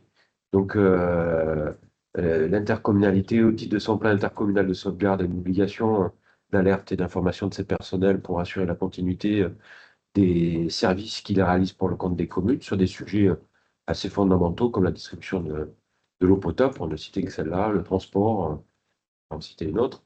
Les communes, en lien avec les autorités préfectorales, doivent assurer et garantir l'intégrité physique de leurs citoyens. Donc, ça, point 1 d'un PC, c'est comment on alerte les populations. Et l'exploitant industriel, lui, il s'écrit dans le Code du travail, il doit assurer et garantir l'intégrité physique de ses personnels, leur santé mentale et leur salubrité. Donc, il lui appartient d'alerter l'ensemble de ses salariés et de ses co-traitants. Parce que c'est pas parce que l'entreprise extérieure n'est pas salariée que pour autant ils ne s'en occupent pas. Et quand ils ont des événements, des POI, mais Michel, tu me corrigeras peut-être, mais au jour d'aujourd'hui, ça a l'air de plutôt pas trop mal fonctionner, même si on peut toujours faire mieux. Ils sont attentifs à ça.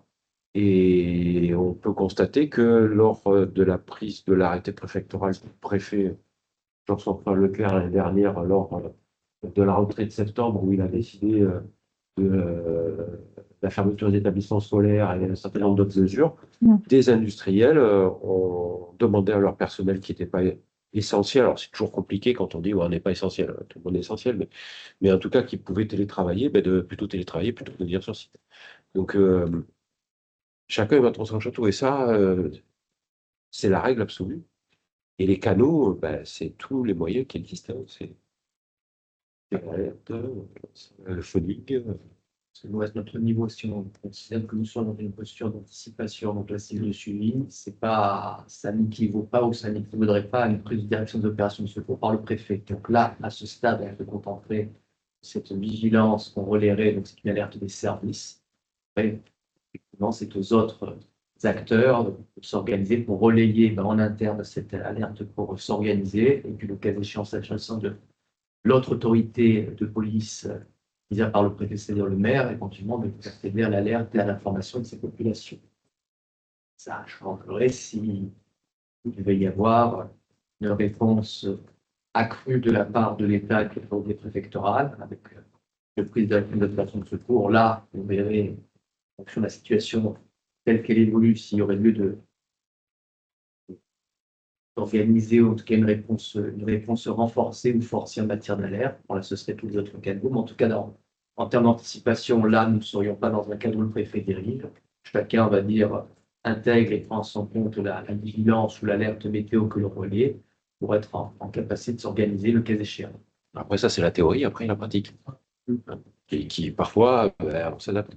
Parce que je vois qu'on a une intercommunalité qui pourrait parler. Olivier Richer pour le Grand Narbonne. Oui, bonjour. Salut. Est-ce que toi, l'année dernière, tu as quand même eu un petit événement sur ton territoire et entre la théorie et la pratique, il y a eu un peu des écarts, non? Ouais, il y a eu des écarts. C'est des événements qui nous ont fait surtout prendre conscience qu'on avait des trous dans la raquette.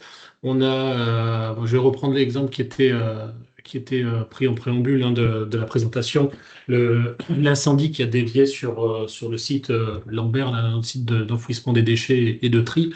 Où on a eu un travail fabuleux du SDIS qui nous a permis de ne pas perdre le bâtiment, mais on a quand même le feu qui est venu lécher le bord du bâti et on a eu une fermeture. Ça a entraîné derrière des problématiques, même si on a pu rouvrir grâce à l'intervention de la préfecture assez rapidement. On a eu des problématiques très, très, très importantes qui ont ouvert de gros débats au niveau de l'agglo et qui sont rentrés dans le cadre des travaux du PICS. Parce qu'on a pris conscience qu'il fallait qu'on puisse travailler avec des départements limitrophes. Voilà, donc malgré le fait qu'on ait connu sur la fin 2025 et début 2026 avec la tempête des événements, je pense qu'on n'aura jamais fini les travaux du PIX, on ne sera jamais assez près. Et je rejoins des propos qui ont été cités tout à l'heure sur le fait qu'il est nécessaire d'avoir des exercices réguliers. Et à mon sens, il est surtout nécessaire de connaître tous les acteurs et les acteurs de la préfecture, du site PC, voilà, de travailler ensemble en amont pour faciliter le plus possible la problématique qu'on rencontrera le jour J. Merci beaucoup, Olivier. Merci. D'autres interventions en distanciel?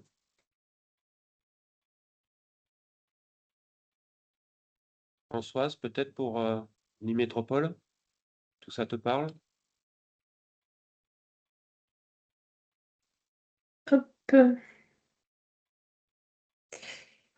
Alors, je suis désolée, je suis pas très attentive. C'est vrai qu'en distanciel, on a tendance à être un peu perturbé. Donc, moi, je suis plutôt à l'écoute de ce que vous dites, voilà, pour m'imprégner de vos, comment dire, de votre expertise et de ce que vous dites. J'écoute, voilà. Ok, merci Françoise. Merci beaucoup. Ok. Ben, sur l'alerte, je ne sais pas s'il y a donc des réponses plus précises sur quel canot, dans quel ordre pour cet événement en particulier, où il y aurait donc une Vivi submersion marine qui serait envoyée pour demain, le jeudi, à 9h. Quel canot serait privilégié éventuellement? Et quel message éventuellement? Nous, on va saisir l'ensemble de nos partenaires, on va dire ORSEC, Ouais. puisque nous, notre cadre d'intervention, ce sont les dispositifs ORSEC, c'est l'annuaire ORSEC. Mhm.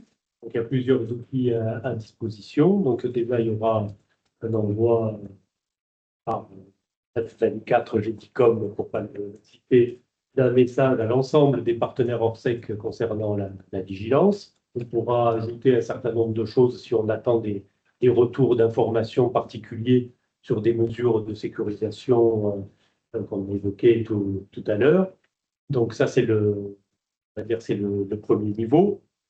Ensuite, les maires ont un pouvoir aussi et un devoir d'alerte de leur population. Ils peuvent aussi utiliser leurs moyens, s'ils le souhaitent, pour lancer également et relayer un petit peu les messages de vigilance. Et bien entendu, il y a un service de communication à la préfecture qui va relayer, notamment, on a une convention avec les médias, voilà, les médias publics qui sont là aussi pour relayer, entre guillemets, la parole officielle. Bien entendu, s'il y a une vigilance rouge de quelque part, on voit tout de suite dans les réseaux sociaux, enfin, dans les différents médias, tout ça prend une assez grande ampleur assez vite. Donc, mais on serait vraiment dans une primo-alerte, puisque l'événement ne s'est pas produit. Donc, on se met en posture c'est-à-dire si effectivement une chaîne de commandement opérationnel apparaît nécessaire, soit à un strict niveau communal, il faut que le maire, lui, est déjà peut-être un petit peu préalerté son poste de commandement communal dans le cadre de son PCS. Il faut que les exploitants en bord de littoral jouent aussi leur propre procédure dans le cadre de leur POI pour sécuriser les éléments de leurs installations qui seraient exposés à une submersion marine en l'occurrence. Et puis au niveau de la préfecture, effectivement, il faudrait déjà une préalerte avec une cellule de suivi opérationnel, mais on n'est pas directement dans la gestion de crise de l'événement. Si on est effectivement avec un événement qui se produit et où on est dans le curatif et plus dans le préventif, donc on va passer au niveau supérieur de la gestion. D'ailleurs, selon la configuration, le préfet sera amené à se poser la question s'il prend la direction des opérations. Si on a une problématique limitée sur une commune, ça peut être une direction des opérations limitée au maire de la commune concernée. Les maires peuvent d'ailleurs solliciter auprès du préfet le déclenchement d'un FR alerte d'un message FR alerte sur le territoire de leur commune. C'est un petit peu théorique parce qu'effectivement c'est un petit peu lourd en procédure, mais ça illustre bien qu'ils ont un rôle majeur à jouer aussi en matière d'alerte. Après, les communes des Bouches-du-Rhône, il se trouve qu'elles font, pour une grande partie d'entre elles, partie de Marseille-Provence Métropole, qui porte pour le compte de l'ensemble des communes un marché qui permet à toutes les communes du département, de la métropole, d'avoir un outil de téléalerte. Il y en a qui l'ont en propre, un outil différent, mais globalement, sur les Bouches-du-Rhône littorales, je ne crois pas qu'il y ait beaucoup de communes, et j'en connais pas à ma connaissance, qui n'aient pas un outil de téléalerte. Point 1. Point 2, beaucoup d'entre elles ont ainsi investi dans des sirènes, qui permet aussi d'alerter les gens. Systématiquement, quand elles ont des événements ou qu'elles attendent des réactions particulières, elles utilisent leurs réseaux sociaux. Toutes.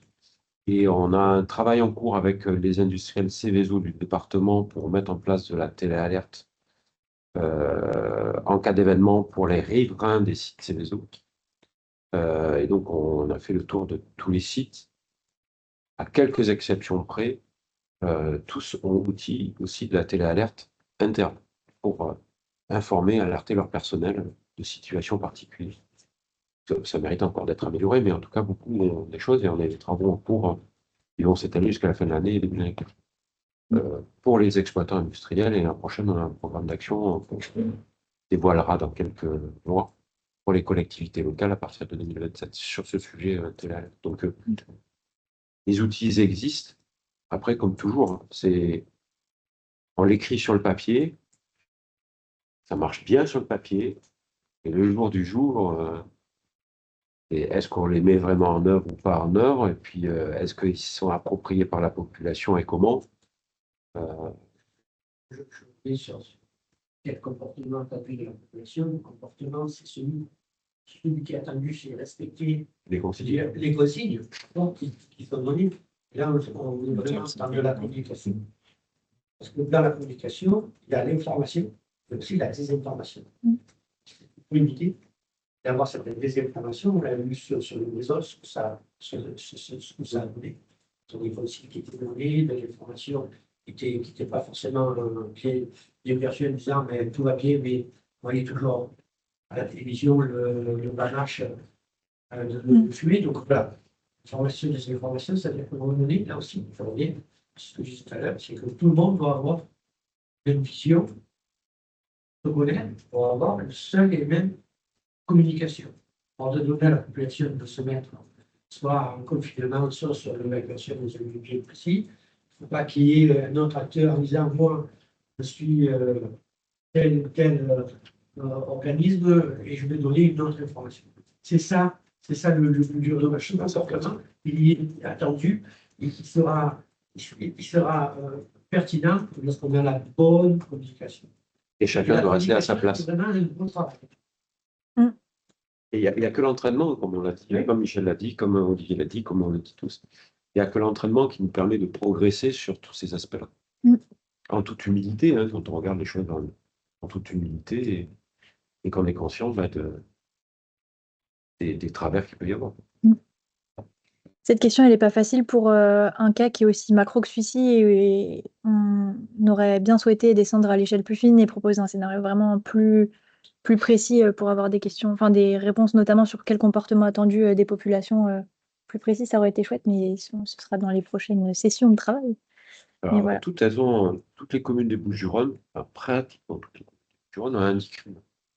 Dans lequel, pour celles qui sont sur la façade méditerranéenne, évidemment, le sujet submersion marine apparaît. Donc les consignes attendues, générales, elles sont précisées dans le DICRIM. Donc théoriquement... Elles sont précisées pour la submersion, elles sont précisées pour le risque techno, mais quand il y a concomitance des deux, c'est ça qui est... Ah ben là, par contre, c'est pas écrit. Non. Oui. Voilà. Sinon, ça serait pas rigolo. Donc, il faut regarder un peu pour savoir s'occuper en COD. Mais aujourd'hui, il n'y a pas des consignes qui font un mélange entre et si j'ai un moustique tique qui attaque la population en même temps que j'ai une submersion marine et un accident technologique, il n'y a pas encore ça. Tu vois. Alors, le DICRIM, c'est très bien. Et c'est très utile. Et les citoyens consommateurs de DICRIM, ils sont pas très nombreux. Ils sont très peu nombreux. Et par ailleurs, sur ces problématiques, par exemple de submersion marine, si on est dans un problème au mois de juillet, au mois d'août, etc. Nos plages diverses et variées peuvent être peuplées de résidents qui ont accès au DICRIM et qui n'ont pas profité de cet accès, pour la plupart d'entre eux. Et par ailleurs, on a toute une population venant d'ailleurs, de touristes, voire de touristes étrangers, et que là, effectivement, ne parlent pas forcément le français. Et donc, les mesures qui seront prises en direct et en proximité par les polices municipales, appuyées par les sapeurs-pompiers, ou à Marseille, les marins-pompiers, c'est-à-dire que ça complexifie beaucoup les messages à donner. Et ça, on le voit bien sur les campings, quand on dit en plein été qu'il faut les évacuer pour les services de secours. C'est compliqué, ouais. On avait imaginé comme ça un scénario au Havre où il y avait l'arrivée de plusieurs ferries, de chacun 5000 personnes qui parleraient absolument pas forcément toute la langue, qui débarqueraient sur un territoire qui serait satellisé sur un territoire sur lequel ils n'ont jamais mis les pieds. Et au Havre, c'est un peu compliqué. Il y a, les quais de débarquement, il y a, en termes de réseau routier, etc., ça peut générer pas mal de congestion, etc., quoi. Et tu vas sur mer aux plages de Fos, hein, tu Ouais. vas avoir plusieurs milliers de personnes. Donc, sur les plages. ne sont pas originaires du coin, hein, parce que beaucoup de gens vont sur les plages de Fos. Ouais. Avec en arrière-plan les sites industriels, mais pour évacuer, il n'y a qu'un seul pont. Ouais, c'est ça. Est-ce que là, je reviens sur l'échelle macro, l'avantage aussi, c'est justement cette échelle macro. Niveau de vigilance rouge, submersion marine, je crois que c'est pas commun. Il y en a quasiment. Du coup, il n'y aurait pas de déclenchement à faire alerte par anticipation. On pourra avoir la discussion off si besoin. Je ne sais même pas si on a déjà eu. Si. Ça, ce serait C'est possible. C'est possible, parce que ce serait l'appréciation de l'autorité préfectorale. Il y a quand même une doctrine, en tout cas, lorsque FRAL est sorti, qui indiquait quand même que c'était un message d'alerte. Donc, effectivement, si on est sur une chronologie, une temporalité réduite, où la vigilance se rapproche dangereusement, si j'ose dire, de la phase d'alerte ou de réponse opérationnelle, ça pourrait s'envisager. Et oui, c'est vrai qu'il y a cette restriction, donc pas cet élément de réflexion à voir, c'est que la doctrine dit quand même que c'est plus un message, un outil d'alerte. Ouais. Que le danger soit, on va dire, relativement immédiat ou avéré, donc ça se passe. Mais Ouais. on en avait discuté, on pourrait le proposer. Après, ça reste à la main de l'autorité préfectorale qui peut de toute façon dire oui ou non, ou pas tout de suite. Alors, il y aurait une tentation, effectivement, c'est de se servir de FR Alert comme élément de première prévention, de prévention proche, hein, pas quelque chose que le monde annonçait plusieurs jours à l'avance, mais la veille, par exemple, pour le lendemain. FR Alert, à ma connaissance, n'a pas été prévu pour ça à l'origine, en tout cas. Alors, derrière, il peut y avoir des avantages, bien sûr, puisque ça, l'alerte, c'est une alerte parlante, c'est pas comme une sirène qui sonne et on ne sait pas vraiment ce qu'elle veut dire, je me mets à l'abri, j'ai vaincu, etc. Donc là, ça s'exprime, donc c'est plutôt clair. Il peut y avoir un message doublé en anglais, etc. Donc c'est utile. Le risque derrière, c'est qu'effectivement, on s'en serve systématiquement comme d'un moyen de prévention, c'est-à-dire de rendre ça en fait semi-automatique. Je pense un peu à ce que l'IA pourrait faire. C'est-à-dire, dès qu'on passe en vigilance rouge de quelque chose, il y a un truc qui se met en machin, il suffit d'appuyer sur un bouton et ça envoie un message, on est en vigilance rouge, ça, submersion marine, feu de forêt, etc. Et on n'est plus dans un outil de gestion de crise le jour de la crise pour donner une information qui aura été traitée avec les partenaires de la crise rassemblés autour du préfet dans un COD. Donc, voilà. Et si on fait sonner les trucs, si ça sonne avec la sonnerie intrusive qu'on connaît tous maintenant, là aussi, trop d'alerte tue l'alerte.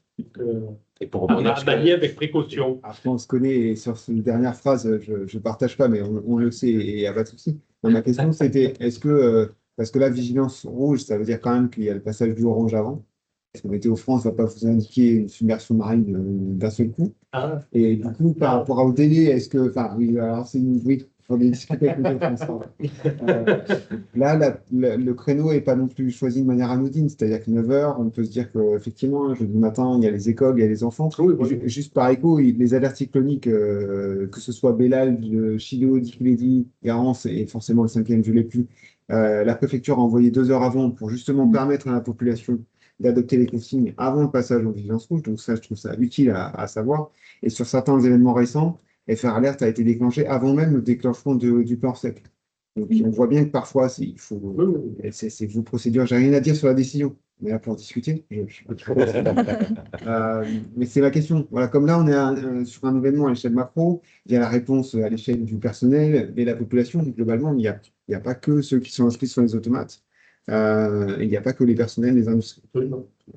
Mais ce que tu dis est important, on l'a eu, et ce que je dis Jean-Marc aussi, il n'y a pas très longtemps, lors d'événements dans un département, où ils ont utilisé, pas vraiment pour de l'alerte, mais presque plus pour de la prévention, et ils se sont fait tirer les oreilles par l'administration centrale.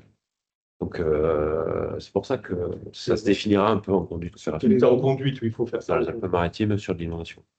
Ah, ouais, ils ont quand même. C'est un département qui a été fortement marqué par les. C'est pour ça que le préfet a pris pris cette décision. Voilà, mais l'intérêt, c'est de dire. indicateurs, L'intérêt, c'est que la vigilance rouge soit prise en compte pour un éventuel déclenchement de FR Alert. Ça fait partie de la réflexion et de la décision. Mais il ne faut pas que ça soit vigilance rouge égale j'envoie quelque chose. Voilà. Il faut qu'il y ait une pondération par l'autorité en charge. Ça complète d'autres travaux, juste pardon, Christo, sur cette question-là où on voit bien que la relation n'est pas systématique et tant mieux.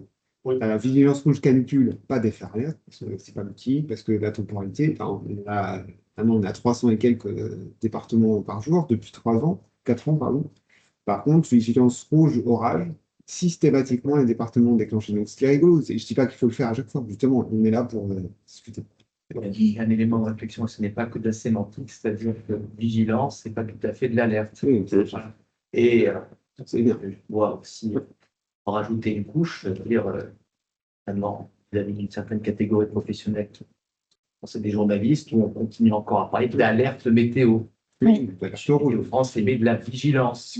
point de vue là-dessus. Vigilance, donc c'est pas tout à fait de l'alerte. Il faut cette prudence. Du moment que vous passez l'information, il faut être une capacité de Oui. se dire, maintenant que j'ai fait du FR alert, je vais recevoir des dizaines et des dizaines de coups de téléphone. Qu'est-ce que je vais pouvoir dire? Comment je vais pouvoir me mettre en mode notice? C'est pour ça que l'information, il faut qu'elle soit toujours maîtrisée, mais j'attends, je vais avoir un retour. Et ce retour, il faut y être préparé. Si c'est juste se dire, bon, je prends, je clique, je donne l'information à la population, ça y est, c'est parti. Vous allez avoir les qui vont vous appeler, vous allez avoir la population qui va appeler les services de secours, qui va appeler le municipal, qu'est-ce que je vais faire? Et si entre-temps, on ne sait pas tous parler, on dit, voilà, l'information qu'on doit communiquer, donc faire alerte, oui, mais on va voir, tout ça, il va falloir le gérer aussi. L'effet boomerang. Et ça fait Non, mais enfin, on le sait, la décision, elle appartient au préfet, parce que c'est celui qui décide à la fin, mais ça n'arrive pas comme ça du jour au lendemain. Il y a un ensemble de procédures en un an. Je vois que le temps file, alors je vous propose de poser les 2 dernières questions en même temps. Ça tombe bien, parce qu'on vient d'en parler. Voilà, les problèmes générés par l'alerte, quelles seraient possiblement les conséquences? Et puis sinon, est-ce que ce scénario pourrait, selon vous, être aggravant sur d'autres aspects? S'il y avait justement cette nappe dérivante enflammée qui provoquerait la formation d'un nuage du coup toxique, qu'est-ce qui pourrait se produire et voilà. Ça pourrait se produire si on va laisser le grit, qui sont les produits pots, c'est les Midas du sujet. Mais sur les problématiques générées par l'alerte, Michel l'a souligné, c'est-à-dire que dès lors où on contraint le public, tout de suite, ils réagissent avec plein de questions parce que ce qu'ils ont à faire est forcément supra par rapport à ce qu'on leur propose de faire. Donc, est-ce que les communes sont capables d'absorber cette charge-là? Et c'est pour ça que tous les acteurs qui sont au moins ici dans la salle, on engage les collectivités locales à leur niveau de mettre en place des cellules d'information des populations qui sont capables de prendre la charge et de répondre aux questions du public. Mais là, c'est pareil, c'est pas juste parce qu'on va définir une checklist de questions-réponses de FAQ que le problème sera réglé. Oui. Donc c'est pareil, ça se prépare, ça s'entraîne. C'est pour ça que l'exercice de fin d'année là, qui va avoir lieu, plusieurs communes vont créer leur CIP, la préfecture aussi, pour voir comment tout ça se parle. Voilà, mais alors la différence, simplement, c'est que si j'envoie une alerte, j'envoie des instructions. Ouais. J'envoie une vigilance, j'envoie des recommandations. C'est pas tout à fait pareil. On est des latins, et donc le latin, il va vouloir négocier l'instruction. Oui, mais bon, on est des Romains aussi, donc on peut. Ah là, c'est un peu romain. envoyer des C'est un peu romain. Non, mais c'est important à rappeler, parce que c'est effectivement pas une question de sémantique, mais sauf que Non, mais de fait, là, du coup, on est d'accord largement. oui, oui. De fait, je suis préfet et j'envoie un message FR alerte avec des instructions comportementales. De fait, même si je ne le fais pas, etc., de fait, pour tout le monde, c'est moi qui ai pris la direction des opérations de quelque chose quand même. Voilà. Donc, et l'ensemble des collectivités le comprendront comme ça. Donc, c'est pour ça que le maniement de l'outil doit être réservé effectivement à des cas tout à fait particuliers. Ouais. On n'a pas fait de la reporter d'un jour la rentrée scolaire, il n'y a pas de message FR alerte. Parce qu'on s'y prend la veille et les moyens médias normaux, ordinaires, courants, suffisent pour passer l'information avec l'ensemble des réseaux de com de l'éducation nationale, etc. Donc, Et globalement, ça s'est pas mal passé. faut être souple. Alors, les enfants, ils ont été très contents parce qu'ils ont eu un jour de vacances en plus, comme c'est pas moi qui le dis, c'est le préfet qui était content parce que du coup, il a offert un jour de congé en plus aux enfants. Par contre, bon, les parents, ils ont râlé parce qu'il a fallu qu'ils s'adaptent parce qu'ils avaient leur gamin à la maison. Mais ça, toujours pareil. Par contre, avec il y avait le match de foot aussi qui était.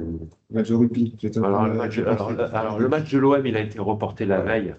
Donc, le matin pour le soir, ça a été plus compliqué dans le Var, où les gens ils étaient déjà dans le stade. Oui, ils étaient là. Et on a arrêté, on n'a pas commencé le match. Quoi. Alors là, pour le coup, c'était compliqué. Alors, il y a eu le problème de visibilité aussi de la problématique météo. Ça a été un petit peu surprenant. Et d'ailleurs, il faut rappeler que la météo, c'est pas une science dure, la météorologie. Donc là aussi, il y a une tendance générale au niveau social à considérer qu'à partir du moment où un météorologue habilité ou pas, parce que là aussi, il n'y a pas que Météo France qui s'exprime, dès qu'il dit quelque chose, ça va se produire. Certes, c'est souvent corrélé, ensuite on peut vérifier qu'effectivement il s'est passé ci et ça, tel que les prévisions avaient annoncé, mais pas toujours. Le cas dont tu parles d'ailleurs, le Bouches-du-Rhône, l'Ouest, ils vont râler parce qu'ils n'ont rien eu, mais l'Est, ils ont pris cher. Donc, comme la vigilance, elle est à l'échelle départementale pour le moment, Oui, bien sûr. forcément, suivant la configuration. Et nous, le Bouches-du-Rhône, c'est souvent comme ça. Hein. Ça se passe plutôt d'un côté du département et pas de l'autre, et réciproquement. Bon, ces derniers temps, c'est plutôt l'Est qui a pris et pas l'Ouest. Du coup, l'Ouest, l'achat de vigilance, il dit ouais, ça ne sert à rien. Donc, On est d'accord, et c'est pour ça que la préfecture du Var a aussi déclenché plus rapidement, enfin, plus rapidement. C'est déclenché à 22h30, je ne sais plus quel épisode. Là. Après, justement, c'était. Je reviens juste, il me semble que dans la prise de décision, vous essayez de peser un peu le pour et le contre, c'est-à-dire quels sont les bénéfices ou les inconvénients au déclenchement d'alerte. Sur quels critères je regarde la préfecture parce qu'on se connaît suffisamment, mais comment ces critères-là, vous les évaluez? Est-ce que c'est du qualitatif? Est-ce que c'est de la discussion? Est-ce que vous dites, bah voilà, les avantages c'est ça, les conséquences c'est ça, vous faites peser la balance vers oui, déclenchement ou pas déclenchement? C'est pour ça qu'on parlait de partenaires Orsec, c'est qu'effectivement, d'abord, le COD ou la cellule de veille opérationnelle, c'est un lieu, effectivement, où on fait parler des experts. Donc, effectivement, aujourd'hui, en matière de feux de forêt, on nous annonce du vent. Il y aura un officier supérieur de sapeurs-pompiers à la préfecture qui sera à même de commenter à l'autorité préfectorale si tout d'un coup on a des départs de feu en pagaille, etc., si la localisation, il va donner son avis. Il y a la DDTM qui fait de l'appui en matière de circulation routière et eux, ils sont en lien direct, par exemple, avec Vinci, les autoroutiers, la DIRMED, etc., etc. Eux, ils vont donner des éléments, on va dire, circulation. On est jour de départ en vacances, de retour, pas, etc. Donc, il y a une mise en commun vers l'autorité de différents... là, on parlait de silotage. Bon, effectivement, chaque expert va plutôt parler en fonction effectivement de sa spécialité, mais c'est le rôle de l'autorité préfectorale, en l'occurrence, de faire de la transversalité au maximum, donc, et de mettre en commun l'ensemble des éléments qui vont lui être remontés pour en tirer une décision équilibrée en faisant le rapport entre les risques directs à une population, ça peut menacer directement des habitations, ou si je prends une mesure de suspension d'activité, c'est l'impact économique. Là, on a toujours des discussions au niveau préfectoral. C'est rigolo parce qu'on est en réchauffement climatique et canicule, mais par exemple, quand on annonce un épisode neigeux, si on annonce un épisode neigeux, le préfet des Bouches-du-Rhône, alors ça arrive une fois rarement, mais quand ça arrive, c'est assez brutal. Hein. Donc, il va se demander si il est en capacité d'ailleurs de dire je demande à tout le monde de faire du télétravail, etc., avec l'impact économique, ça. Et si le lendemain, il y a ça de neige et que tout le monde lui dit écoutez, donc tout ça c'est pour ça que c'est très difficile de tirer des lignes avec les fameux tableaux, les logigrammes de décision. C'est toujours utile, mais bon, on voit que quand même. L'expérience fait, là je parle sous le contrôle des pompiers, les logigrammes décisionnels, quelquefois ils sont illustratifs, hein, mais quelquefois il faut s'en abstraire. Et après en COD, ils réunissent ces experts, mais tu prends le COS, ils sont présents en permanence. Tu as un représentant de Météo France pendant toute la période de forêt qui est présent en continu et qui est renforcé même, je crois, quand il y a des départements de la zone qui passe en rouge, je crois qu'il renforce le permanencier de Météo France dans le poste. Voilà, donc les gens qui sont au COD, sous l'autorité du préfet, ils ne sont pas simplement là pour faire monter ou descendre des décisions, mais pour faire de l'aide à la décision. Voilà. C'est un élément fondamental. Ok. Bah, merci pour les diverses réponses à ces questions-là, qui avaient pour objectif uniquement d'ouvrir le dialogue sur l'ENATEC et de commencer à réfléchir de manière commune sur ça. On avait un second scénario B qui était qu'on avait proposé au Havre sur un délestage électrique en plus de l'événement qui était annoncé et qui donnait d'un point de vue spatial quelque chose comme ça, avec à 3 heures du matin une montée progressive de l'eau, des premières infiltrations d'eau saumâtre sur les sites industriels, des hauteurs d'eau qui, à 11 heures qui atteindraient leur maximum, qui ferait penser à l'événement du Blayais en France en 99. À 15 heures, début de perte de confinement des bacs d'hydrocarbures sur un site que je ne nommerai pas, mais une grande raffinerie. Et puis, début de la nappe dérivante dans les canaux du Havre, donc qui serait souscrite au niveau des écluses et qui ferait penser notamment à l'événement de Ronca en Égypte et à Mohamedia en 2002 pour ceux qui sont familiers avec cet événement-là, et peut-être. À 15h45, un court-circuit électrique et l'inflammation du nappe et la propagation d'un nuage toxique. Et puis, c'est là où on arrive au scénario 2. Et là, désolée pour ceux qui sont en ligne et également ici, puisqu'il y a la petite page là sur le côté que j'arrive pas à fermer. Ah si, comme ça, d'accord. Ah, maintenant, elle disparaît. Bon, on va rester comme ça alors. Euh, on va passer comme ça.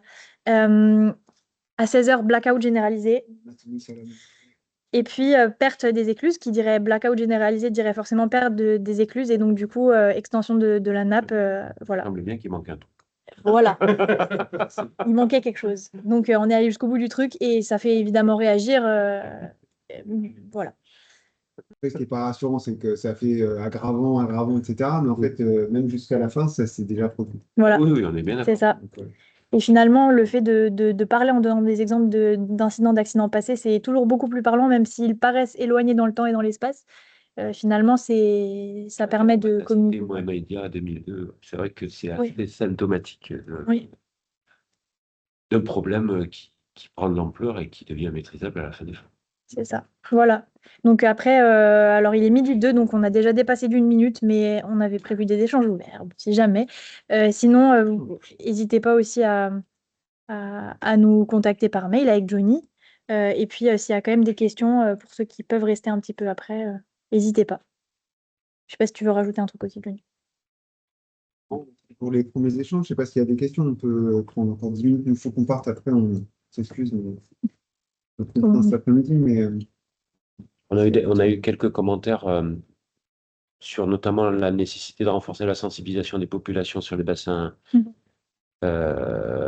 j'imagine, sur le bassin ouest, sur le risque technologique et les aléas climatiques. Donc effectivement, sur la notion de multirisque, on informe de manière silotée risque par risque, mais en approche multirisque, c'est pas forcément tout à fait le cas. Alors déjà, ça va être des sujets à traiter. On a une grande campagne qui va avoir lieu ici à la fin de l'année sur pour les temps de mer, mais orienté risque technologique. Sans forcément parler de sources initiatrices de ces événements. Est-ce qu'il y a encore des questions en distanciel? En présentiel? En tout cas, merci aussi Près de nous avoir accueillis Tout à fait et à toutes les normal. personnes qui sont déplacées et qui ont pris leur temps aussi également en ligne. Merci à tous et Nous, toutes. la visio, elle va être mise à disposition de l'ensemble des adhérents du CIPRE dès que l'outil le fait remonter. Ok. On fera un petit message d'information à tous les industriels et les collectivités de la zone. Bon, déjà, l'exercice en 2027, il est déjà préprogrammé dans la programmation préfectorale. Parfait. Donc, pour que éventuellement, quand soit ils reviennent vers toi, Claire, pour prendre rendez-vous, ou éventuellement, quand tu iras vers eux, Ouais. ils sachent que tu es susceptible de les solliciter. Voilà, pour les Et entretiens pareil pour les collectivités locales.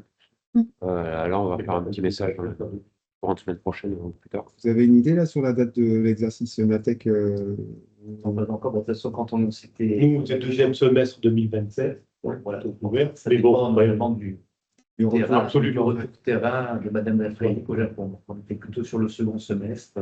Ouais. Mais ce serait. Enfin, après, il y a les élections présidentielles, mais présidentielle, législative. Et après les élections présidentielles. C'est au premier Donc, semestre. toutes les 4 élections. Ils ont calé la date hier, je crois, c'est 27 mai, et non, je sais plus, j'ai vu les dates hier. Qui Ah, avaient été- j'avais mars en tête, et du coup, c'est plutôt mai. D'accord. Ah, 27 mai, c'est. En fait, c'est avril, non? C'est vraiment fin avril et début mai, non?